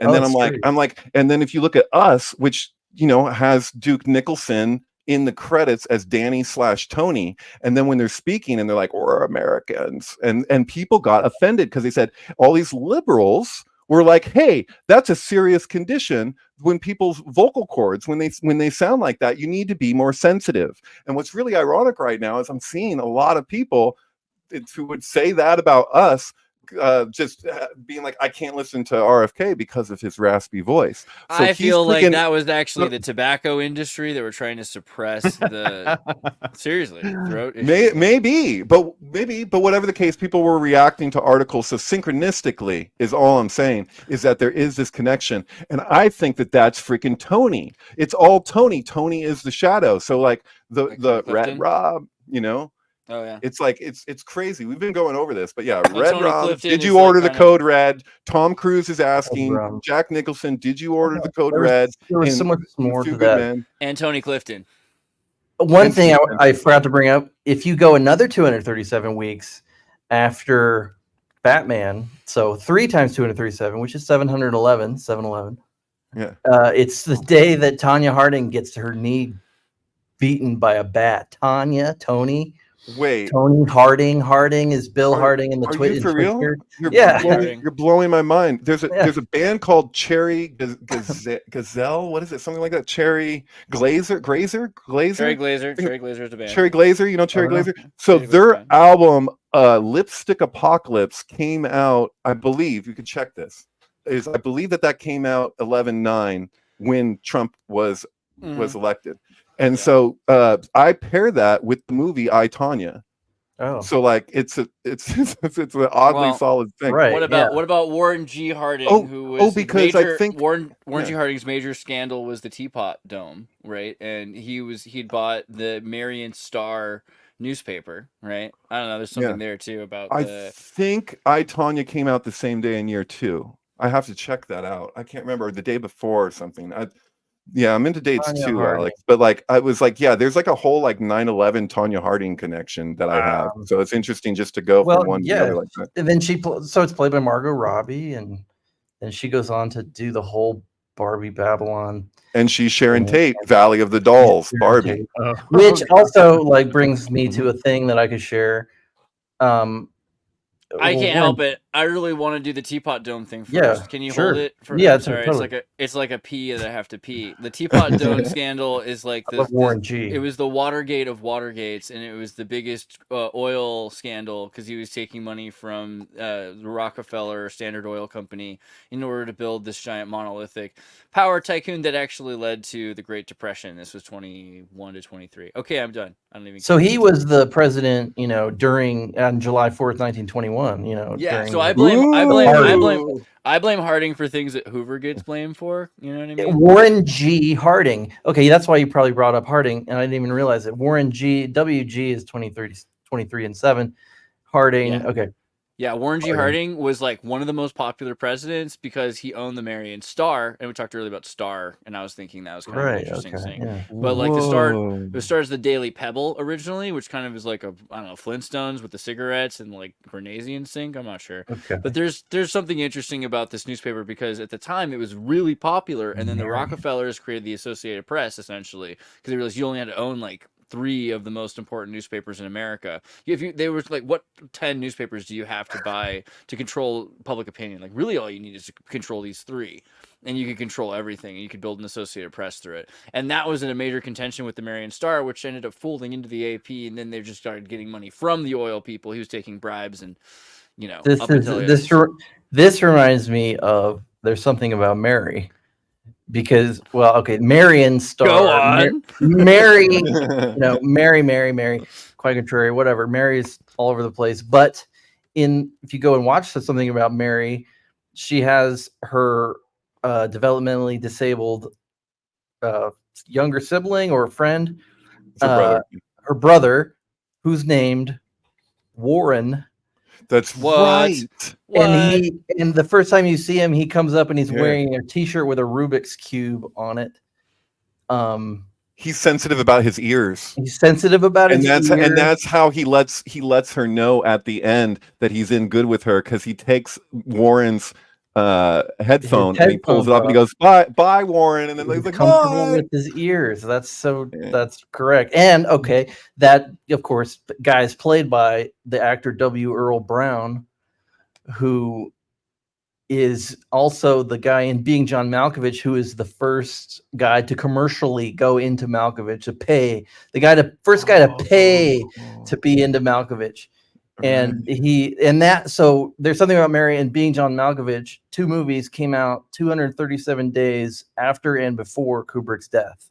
Dude, totally. Dude, somebody in the comments gave the lyrics to the Misfits song that's like, it's later Misfits where they're like, Carol Ann, the beast is calling, Carol Ann. The name of that song is The Shining. Even though all the lyrics are about poltergeists, because Shining and the Poltergeist, same freaking thing. on certain levels that the Yeah, Indian sure. burial ground, and then you move the headstone, you move bodies, and then the spirit comes out of the TV at 2:37. Poltergeist ends with two Kubrick references, it seems, because the last door that you see as the camera's panning is 217, and then wait a minute. I'm connecting it to ET because ET ends with the drum roll from also Spake Zarathustra from 2001. But anyway, never mind. Yeah, that gives me a reason to share the fact that I was looking at why I brought up Bart to the Future, or which is because I just looked up from Bart to the Future to July 21st, 2024, which that was the day that Biden stepped down, elevating Kamala. So that's 1,270 weeks between Bart to the Future and Kamala, become heir apparent. 217, 127 is like in the ninth gate. 127 is his apartment number, and right. Mixed up 217. There's a bunch of shit.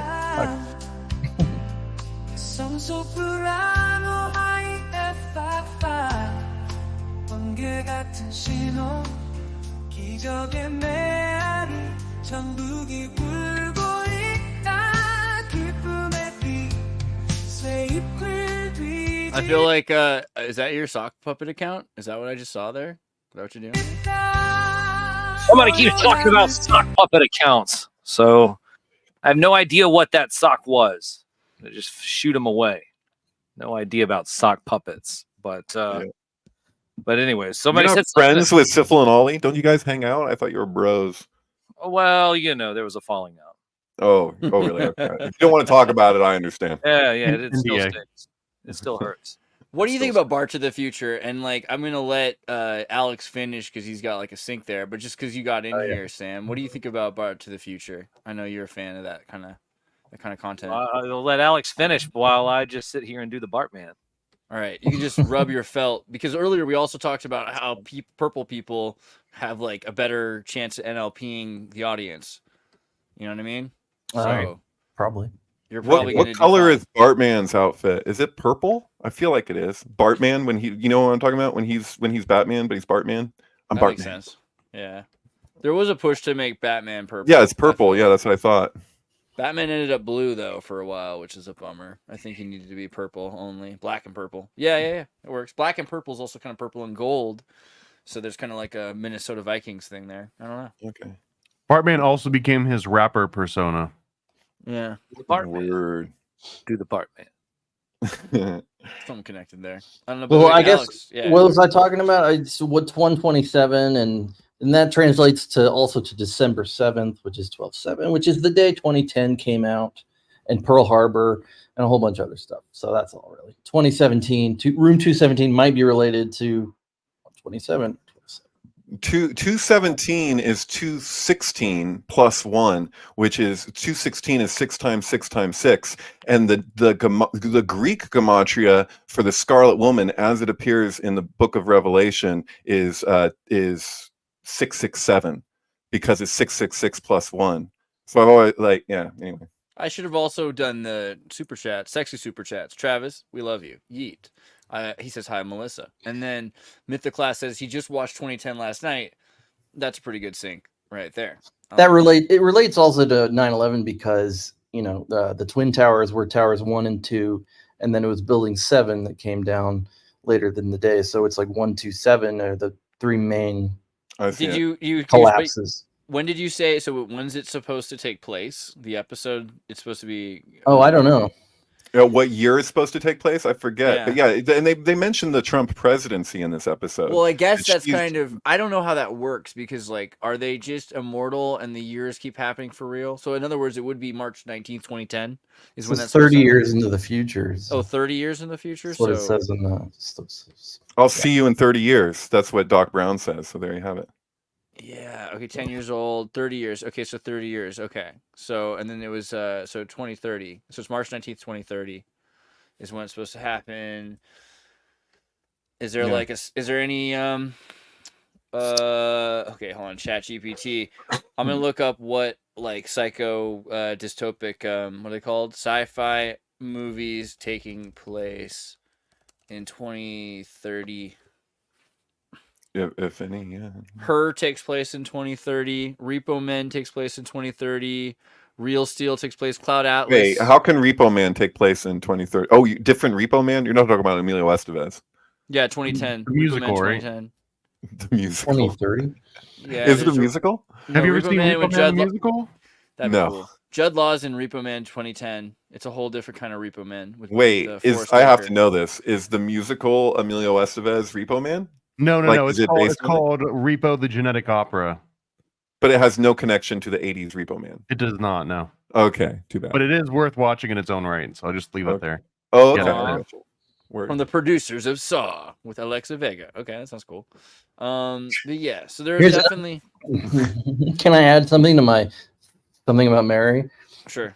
W. Earl Brown, because it ties into The Simpsons too. Because so W. Earl Brown, who plays in those two roles, as I said, he also had a role in an episode of Seinfeld, and that episode was called "The Stand-In," and it's the first episode with Danny Woodburn, who is the little person friend of Kramer, who was born on July 26th, like Kubrick. His name is Danny Woodburn. He looks like Kubrick. He's got the beard and the piercing eyes. That's Danny Woodburn, and I forget his name. Oh yeah, right, him. He's the K. He hangs out with the K Man, who's Kramer. K Man. right. So okay. So W. Earl Brown is in this episode, just in the first scene, and he plays a role where he's talking to Jerry, and he tells Jerry that he has to go see his friend, and his friend's name is Fulton, which is my name, which freaked me out when I saw it. Because it's not a common name. Yeah, and so the episode is called "The Stand-In," which is sort of like the being John Malkovich. Right, but is it the stand? Is it referencing the stand? The Stand. It could be the Stand, or is it Stan Lee, like Stan Lee? There's so much going on with that it just makes my head spin. Interesting. W. Earl Brown goes on to play Dan Doherty in Deadwood. Dan Doherty being like Danny and Dorothy. Dude, can I tell you how insane dude. This is how insane I am, is that right now I'm thinking to myself, I want to go take that Simpsons episode where Homer goes to the World Trade Center and like looks down at the sphere in the middle, and his car has the boot and he drives it anyway and all that stuff. I want to take that episode and watch it at the same time as Bart to the Future and just see what correspondences it gets. That's how schizo I am. This is why I brought the whole thing up, which is because the same day as The Stand-In aired, that Seinfeld episode, was that The Simpsons had a new episode aired, and that one is called Deep Space Homer. And it's that's the one that's a 2001 parody. Where he's eating the chips where he's eating the chips in space. So you have a Kubrick parody on The Simpsons the same night as you have W. Earl Brown telling Jerry to go see Fulton in The Stand-In.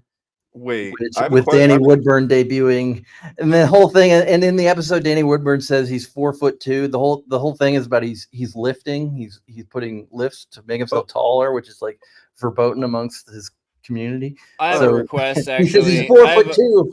I have a minor sinking quest. So Pepsi Cola worked with NASA to create the Pepsi Space Can, as you might all know. And what I would like, if anyone ever finds one, I need it.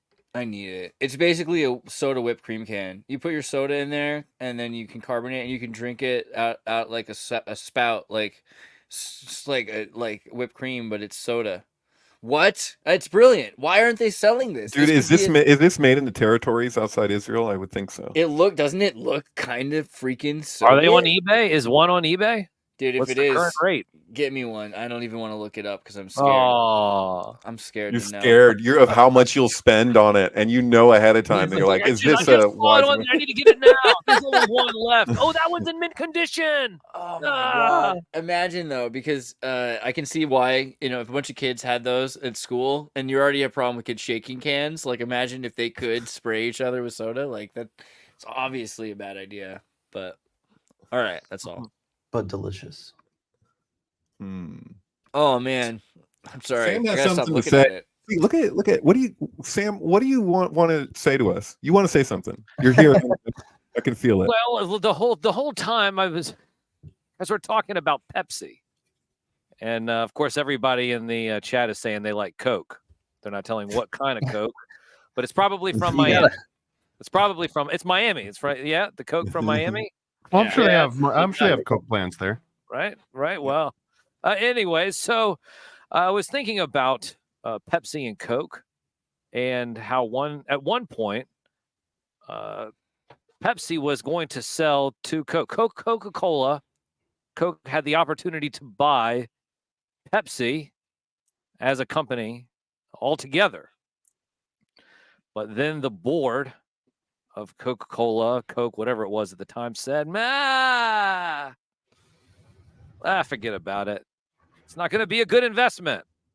Which is weird now because Coca-Cola owns Odwalla, Topo Chico, everything that Pepsi couldn't buy. They own all the other things. Well, right? and then and anything that Nestle doesn't own, right? That's true too. Because then Nestle owns all the water. Nestle's out of control. I have. When I was in India, dude, Nestle everywhere, dude. I couldn't see anywhere I went was Nestle products.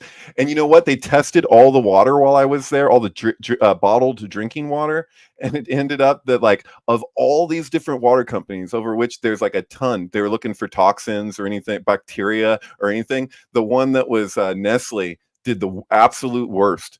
So and it was the biggest water company. So it's like, and the sample of like just regular water, it's like, dude, they're I noticed that in South America when I would drink water, because I always would buy mineral water everywhere I went, and I was always surprised how great the mineral water was. But there's always only two choices usually.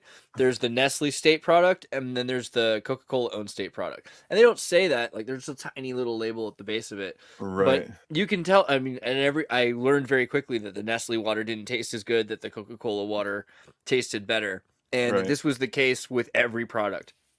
Even if Coca-Cola isn't something I would like to drink, Japanese green tea sold by Nestle is inferior to the Japanese green tea sold by Coca-Cola, and so the Japanese green tea market's controlled by Coca-Cola as well. They got me because I knew from the get-go to look at the screw top to make sure that it still had that band, because people would just fill it up with gunga water because I was in Haridwar. And so I was super careful about it the whole time. But I would get chai from this guy on a regular basis. And then one day, like 2.5 months of me getting chai from this guy, I watch him freaking go and fill up the container with gunga water, because just to like make more of it, of what he had, you know? So I'm just like, oh my God. And I got Giardia. And I don't know if that's where I got Giardia, but it's part of me really suspects that was it. Just all those chais with gunga water. Yeah, Giger. I mean, well, for me, like I pretty much, and I'm going to regret this, I'm sure someday. My friend just posted a picture on Facebook where he was like warning, like picture in the comments, like this is my weekend, and it was like gallstone or whatever, like one of the, like he peed out. That was like, and I was like, don't talk to me about mineral water because that's all I drink. Right. Warning against mineral water because you'll get a freaking gallstone. If you drink nothing, they like to tell you this. If you drink nothing but mineral water, that eventually the minerals could build up. I think that's. I don't really know. I've heard that about pepper too. Like you're not supposed to eat pepper because it can happen. You're not taking away my pepper. You're not taking away my mineral water. I'm gonna move to Germany and I'm just gonna drink it out of the tap. Dr. Pepper doesn't actually have pepper in it, right?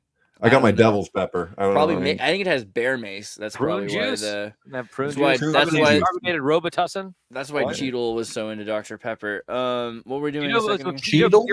When I'm just saying, when I travel, for the most part, yeah, because Crooks and Cheadle, there's a sink there too. But when I travel, I try to only drink really bubbly, pure mineral water. I don't know if that's just like a psychological thing, but I feel like I know what's in mineral water. I can see it. It's not like crystal clear Pepsi.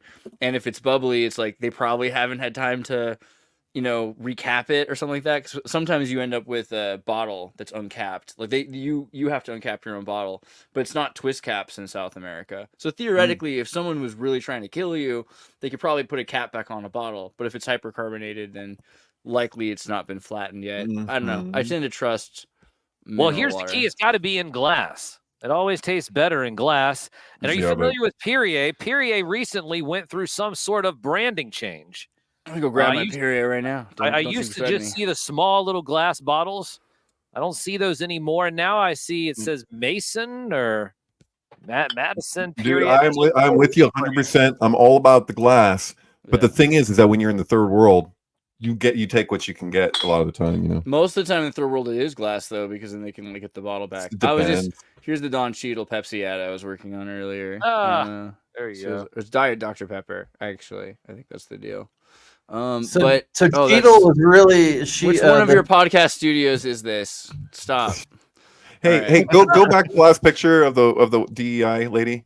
Yeah, one second. See, I'm I hate gonna to start call calling her her that, Don Cheadle because that's the easier way. Cheadle. That's like I keep so thinking Don Cheadle so like as well. you see my comment right there. You see my GIF. I believe he said he had to go pee. Oh. Yeah. So that's right. I must have had me about 15 Dr. Peppers. Well, there was a day like last week or something where there was a story that said that Dr. Pepper like kind of briefly overtook Pepsi as the number 2. So that could have a sync like meaning, like deeper meaning there too. Sure, it's third party. They got the uniparty of Coke and Pepsi, and then Dr. Pepper's Dr. Pepper's owned by the Coca-Cola Company. Yeah, is it? Something I saw. Mr. Pibb is owned by Pepsi. No, Mr. Pibb is owned by Coke. No. Yes. No, look, manufacturer. Now it's just called Pibb. Coca-Cola. Wait. Coca-Cola manufactures it in the United Kingdom, and PepsiCo makes it in Oceania. But we've always been at war with Oceania. 1984. Keurig Dr. Pepper. Here. Oh my God. Dr. Pepper was first commercially used in 1885. It preceded the introduction of Coca-Cola by 1 year. It was introduced nationally at the 1904 Louisiana Purchase Exposition. What is happening? Okay. Wait. I have to think about that for a second because I'm here looking at the Oceania is where it's Pepsi. In the chat, I dropped the link. Yeah, but it's 1885, and I'm just talking about 1984. But then it said the 1 year thing. Was it saying which direction did I read that? I didn't need to read that right. What is it saying? 1885, 1904. Yeah, it predated the intro. Oh, I see. Too bad it wasn't the opposite direction. Yeah, Back to the Future. But okay, who owns the company? Shout out to Cheerwine, all my North Carolina peeps. Sued Coca-Cola in 1951 for $0.75 million.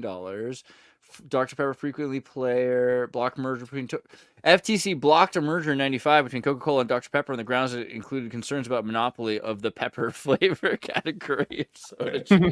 What's the connection between Dr. Pepper and John F. Kennedy? That's what I want to know. Dude, yeah. Forrest Gump. No, I know the scene in Forrest Gump, but like everything. Remember in Blast from the Past? They actually drink the boiled. They like to drink hot Dr. Pepper in Blast from the Past. Dude, who are the folks, Thomas, that we had that you do that show with? 23 good guys of what is it? Secret Study Good Guys with Cheney and Abby and Layla.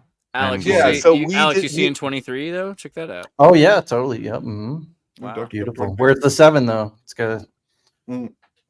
But we like analyzed the hell out of Forrest Gump that night, and there was some takeaways that have stuck with me that were really kind of interesting. The thing of the I didn't realize all the examples with. Look in the private chat, Andreas. I linked just that story. Oh my God, Keurig owns Dr. Pepper. Yes, now they combined a couple of years ago. That's wild. Sorry. Okay, there's a new message there. I think Sam, you know your soda. I think you got a worthy.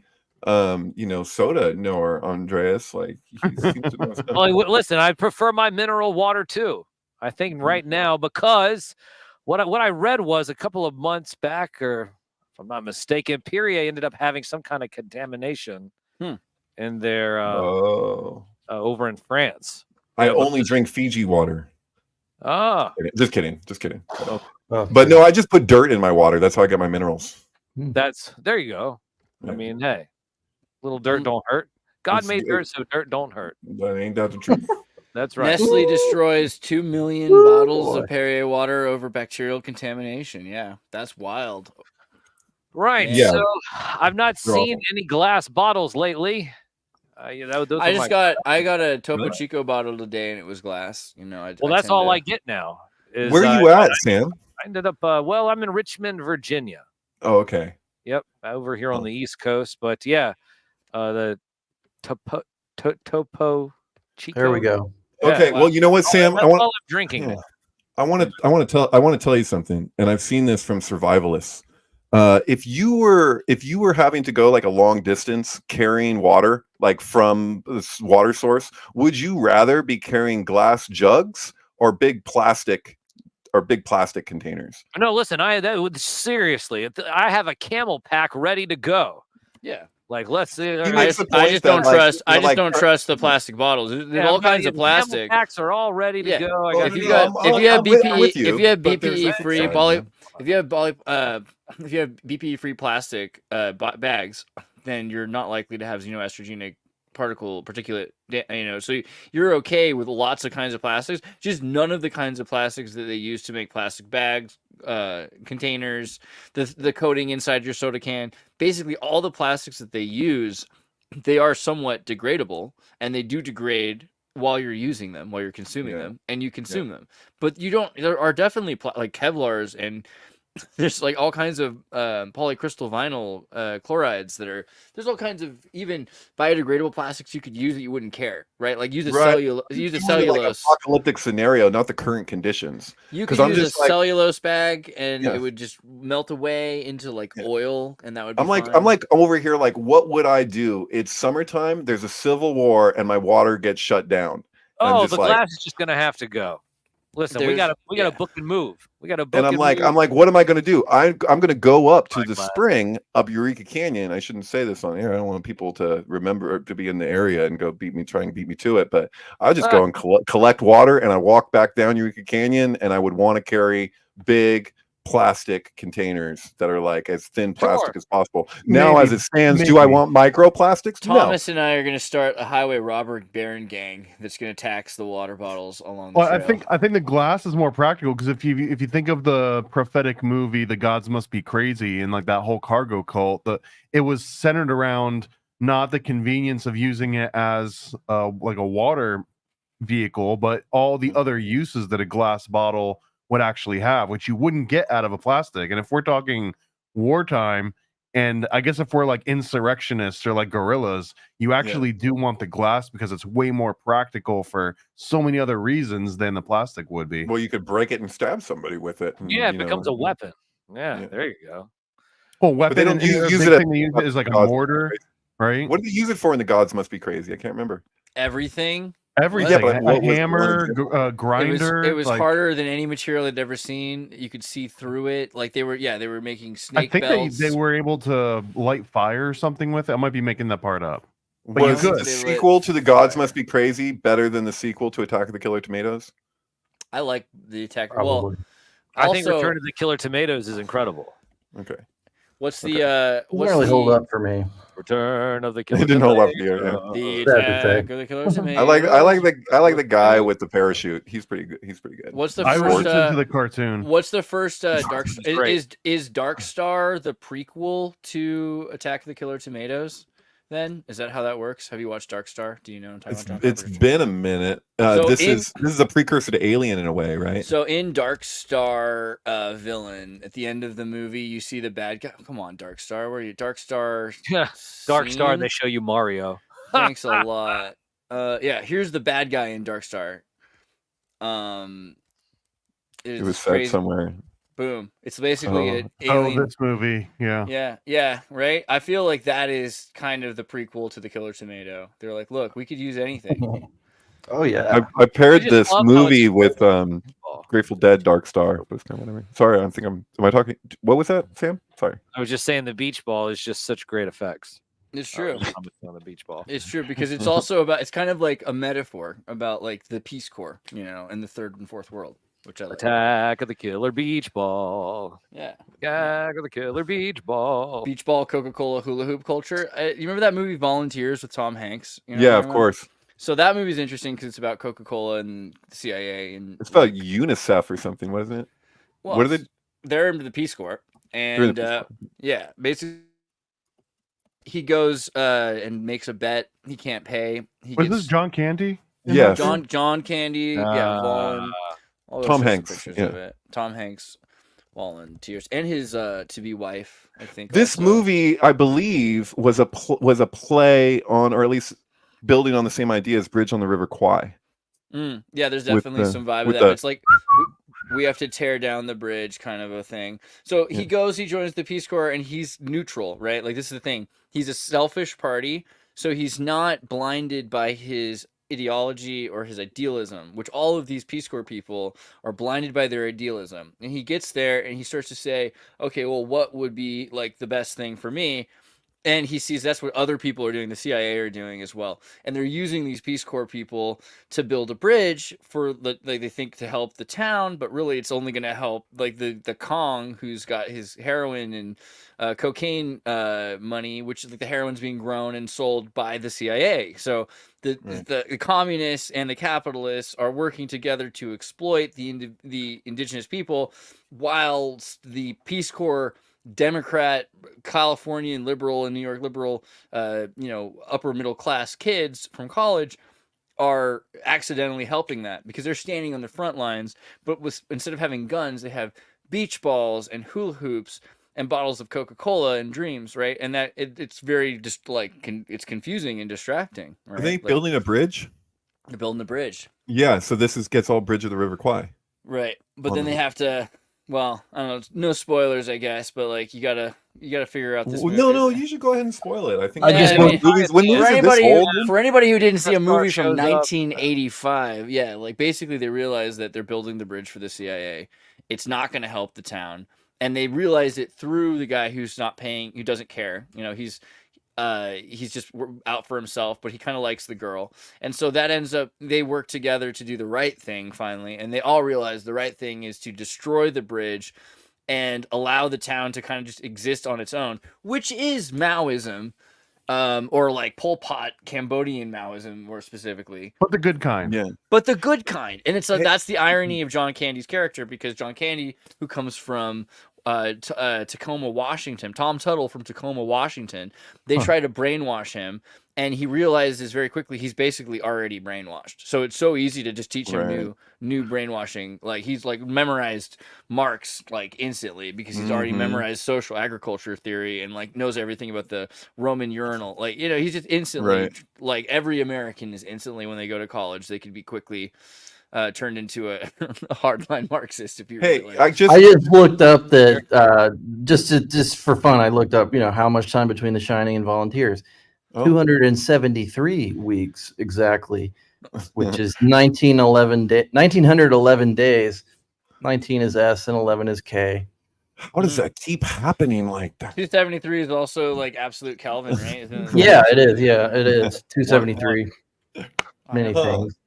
Yeah. So what's the John Candy? Also, I remember has him because he has the same birthday as the guy named Frank Silva, who played Bob in Twin Peaks, the greasy gray-haired killer.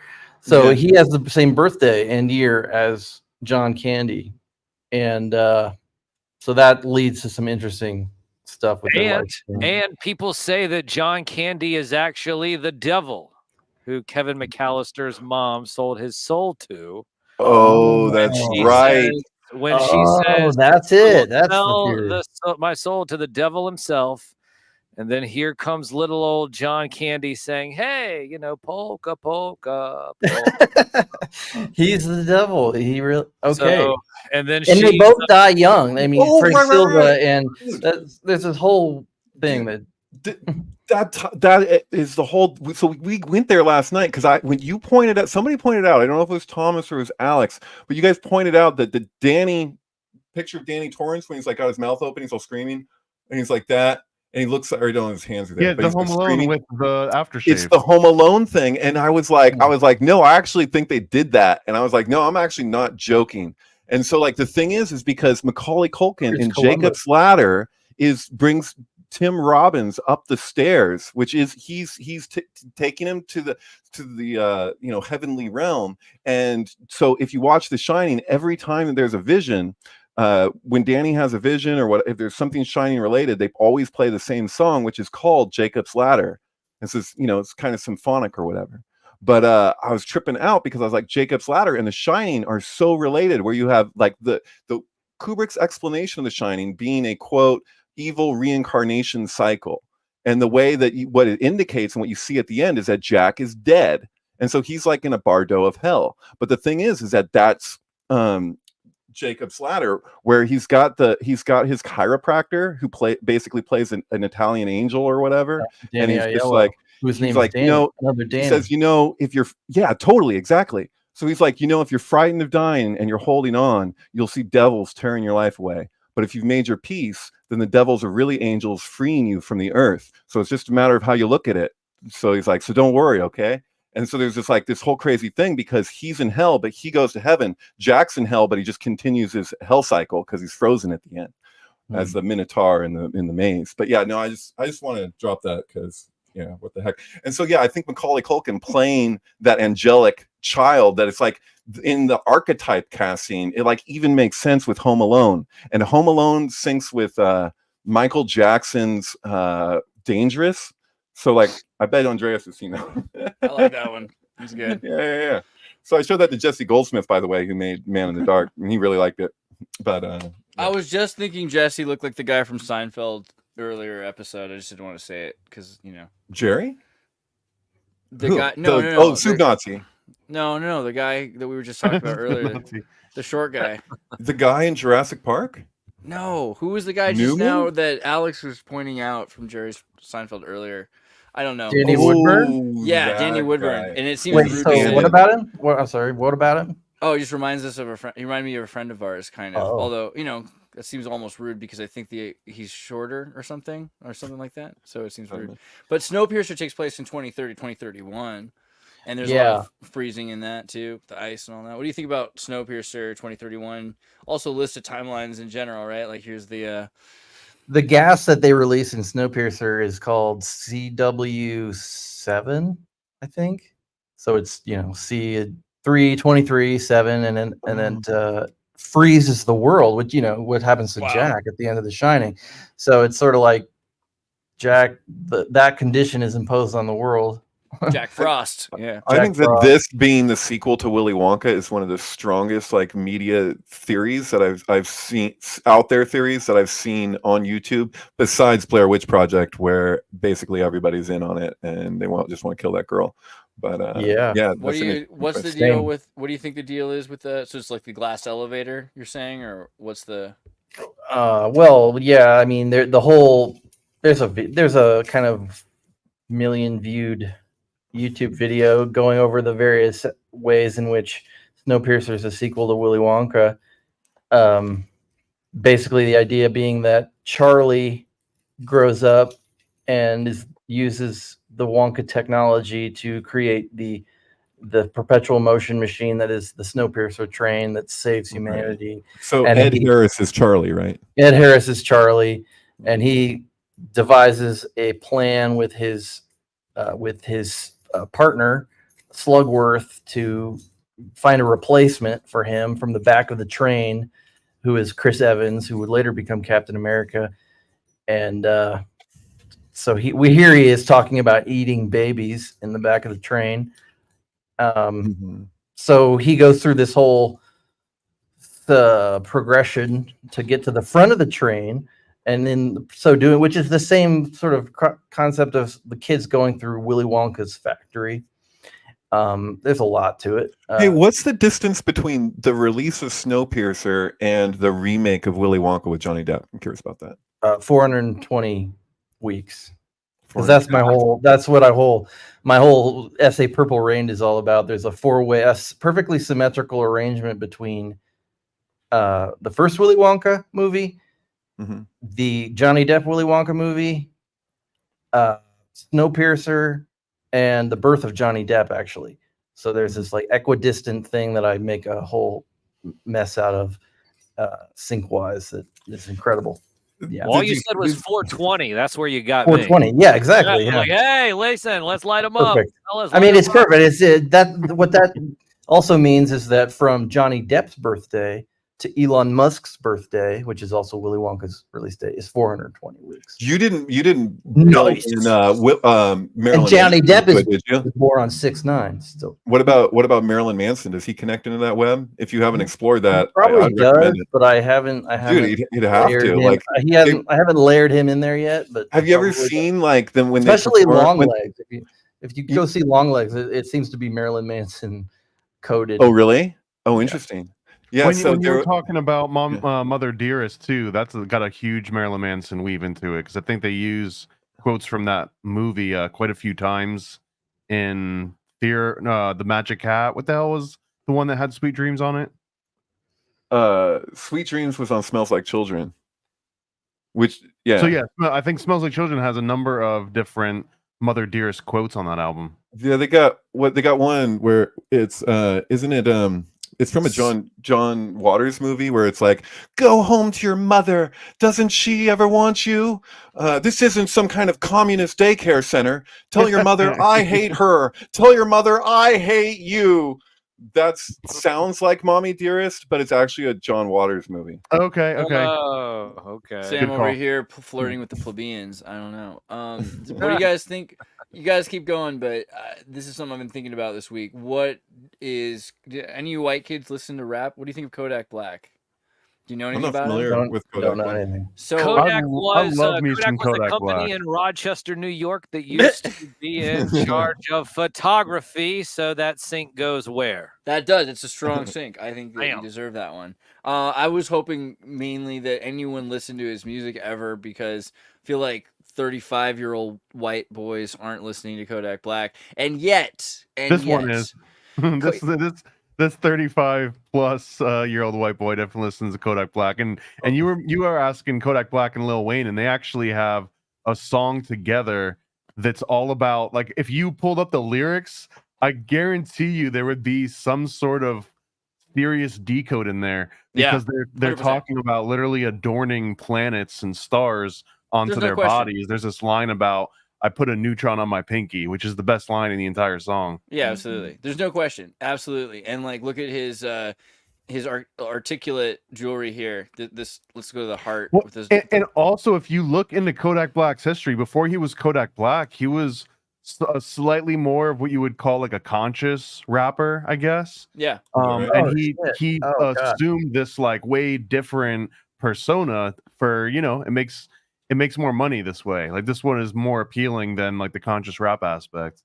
Absolutely. Yeah. Also working with Travis Scott and some other like highly occultist rappers. Holy I think shit, he was number 3 on the top 100 Billboard charts. I didn't know. no, he's for real. And I don't then know so Travis Scott's pretty interesting. I I like looked up Travis Scott a lot. before you move on. Kodak Black. Yeah. I put a link in the chat there again. Just looked up his birthday. I never heard of him, but like, this is his birthday. So the first ever photograph was captured and sent by mobile phone on the day Kodak Black was born. I think that's a pretty good sync. Oh, that's really In Santa Cruz, in Santa Cruz, California, at my mom's freaking work. On 6/11/97, You didn't know that, Andreas? which also incidentally 6/11/97 was the day of Game 5 of the Bulls when Michael Jackson played with the flu. So it's known as the flu game. I don't know if that ties into it. But What? It's a big day. Dude, this is iconic. This is a pretty good day for a guy to be. I have to know something. I have to know something just for my own understanding. So, Andreas, like, we're looking at this thing. You shared it, Alex. When you brought him up, Kodak Black, were you aware of all of this that's right here? Like the thing that he's born on the. No, he just said Kodak. I just looked it up, and I just looked up his. What prompted you, Andreas, to bring him up? So the reason I'm thinking about Kodak Black was because I was looking at the list of people pardoned by Donald J. Trump on January 11th, 2022, when or 2021, when he leaves the presidency. And so, like, Lil Wayne, right? Obviously, that's 237 individuals charged. 237. What? Rocky off? Wait, hold on. Say that again. What about 237? 237 individuals charged or convicted. Oh, come on. From the list. Oh, did we not mention that, Alex? Nobody let me know. You please let me know that. He's all, what? There's a 237 reference? I don't know. I sent this to you like 4 times this week. I just you did? Did you? I don't. Yeah. Oh, I put it on the sync tank. I put it in the sync tank. I want to talk about this, and I kept posting. This is why. But this it's okay. Oh, okay. So you did, and then I didn't see it. I didn't say it. It's my fault. I'm just loving right now that is such a solid sync with him. So wait a minute. He named himself Kodak for that reason, right? So wait. So Kodak Black was he born as Kodak? What's his name? What's his real name?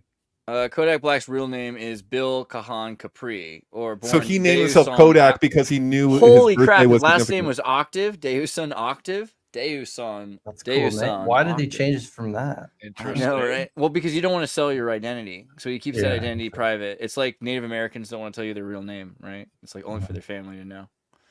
Sure. Sure. So wait, so Trump pardoned this guy. Yeah, he pardoned this guy and 236 other When? people. Well, when did he pardon this guy? January 11. Let me go down here. Oh, Kodak. January 19th. I'm sorry, January 19th, 2021. Right. 119, right? With everyone else. Okay. Yeah. Yeah, So it's like at the It's end of his. 119. What do you know? That's funny.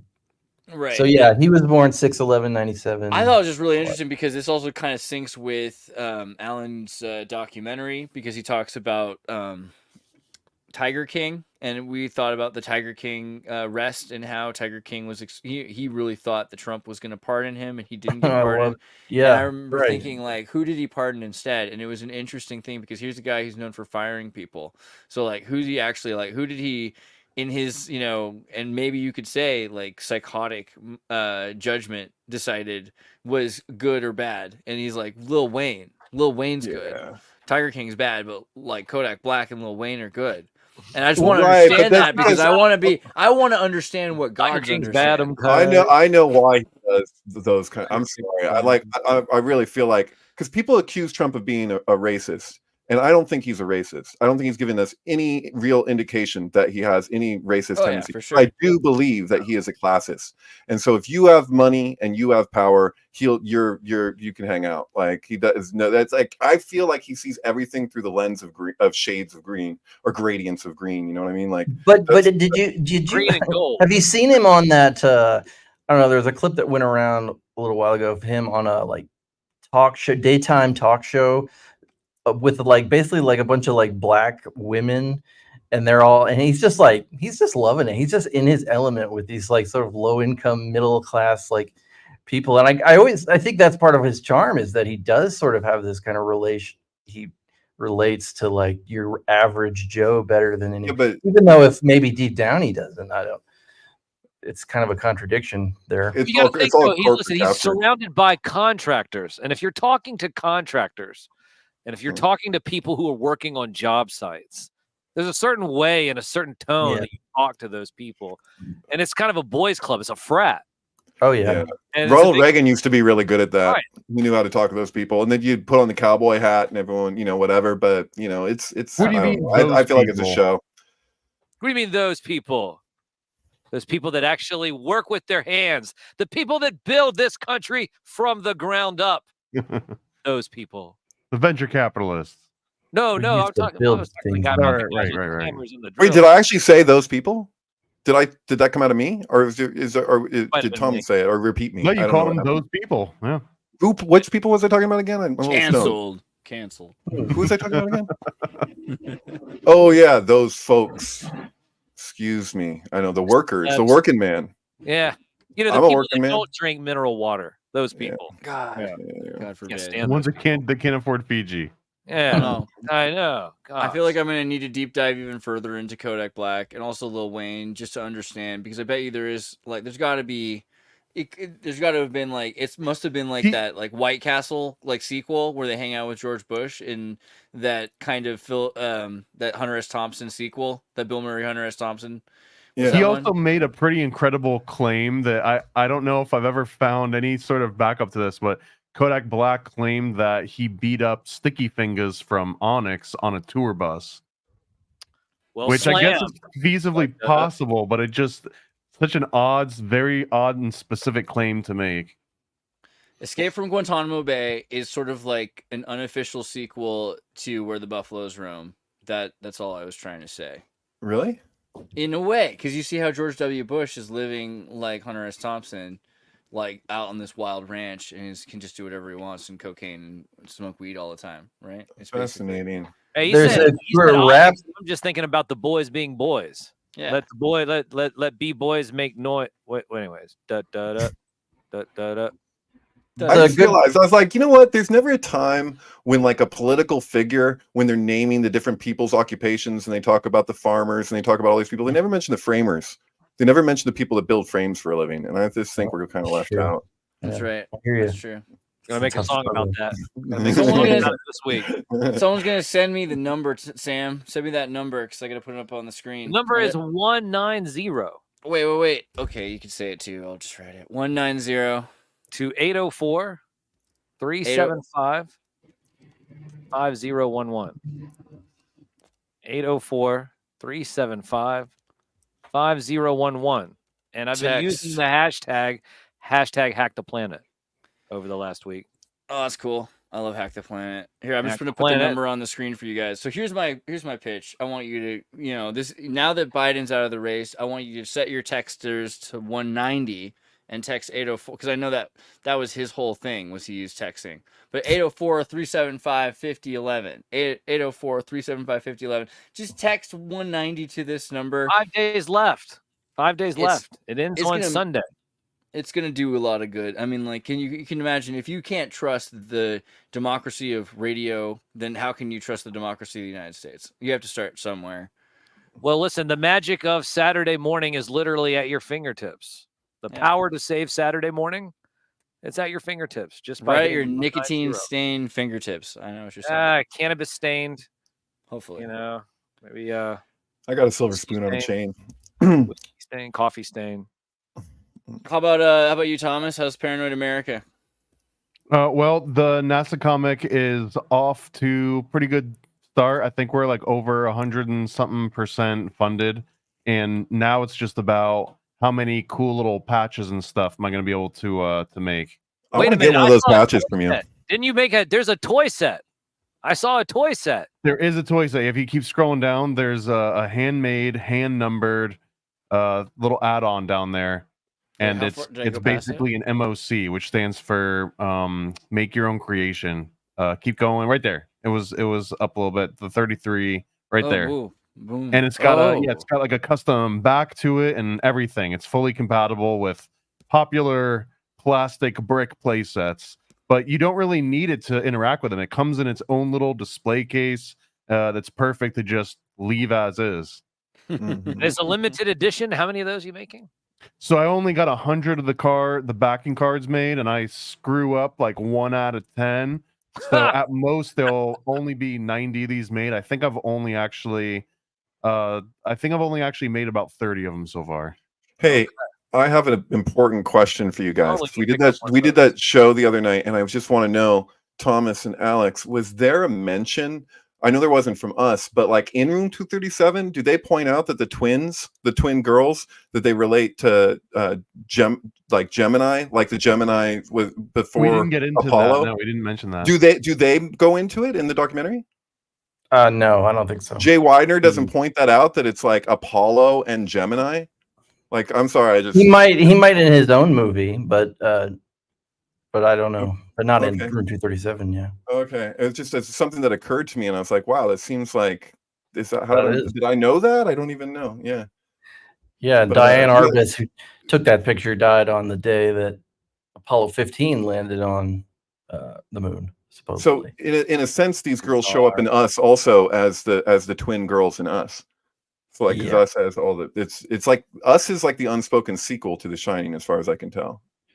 Yeah, one of many, I think. Yeah, but what are the other ones that are the sequels to The Shining? Dr. Maybe Sleep, Jacob Slatter? The musical episode of Clone High, which has Osmond twin or Olsen twin, which is Olsen. We are Olsen. Amityville Horror is like another version of The Shining. Actually, even has 237 in it.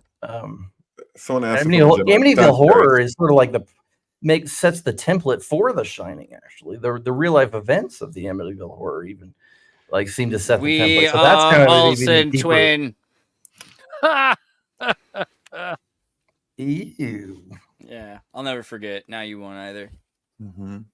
Yeah, but Amityville is a weird story. So anyway, about possession, demons, and that kind of Rosemary's Baby was synced really well by David. There's an episode on this channel with Will Morgan, Meta Egg, where we're talking about the sync here, as well as a number of other syncs, and you can find them at David Plate's MK Ultrasound 723. You can also click the link to go to the sync book to find his films all synced with soundtracks here, with descriptions all about them. And he's been doing the same thing with his highlights page on Twitter, on x.com.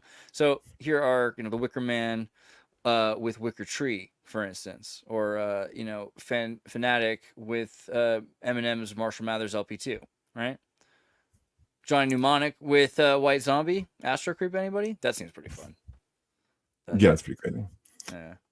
Yeah, especially when the song "The More Human Than Human" song comes, which is a reference to Philip K. Dick. That's talk about like weird predictive movies about the future, where they have the whole flu thing at the beginning when I don't know last time you saw this movie, but it really I forget what year it takes place. Turns out that 5G is causing the flu. Yeah, that was pretty fun. And the dolphin's always good. I'll never forget Ice-T.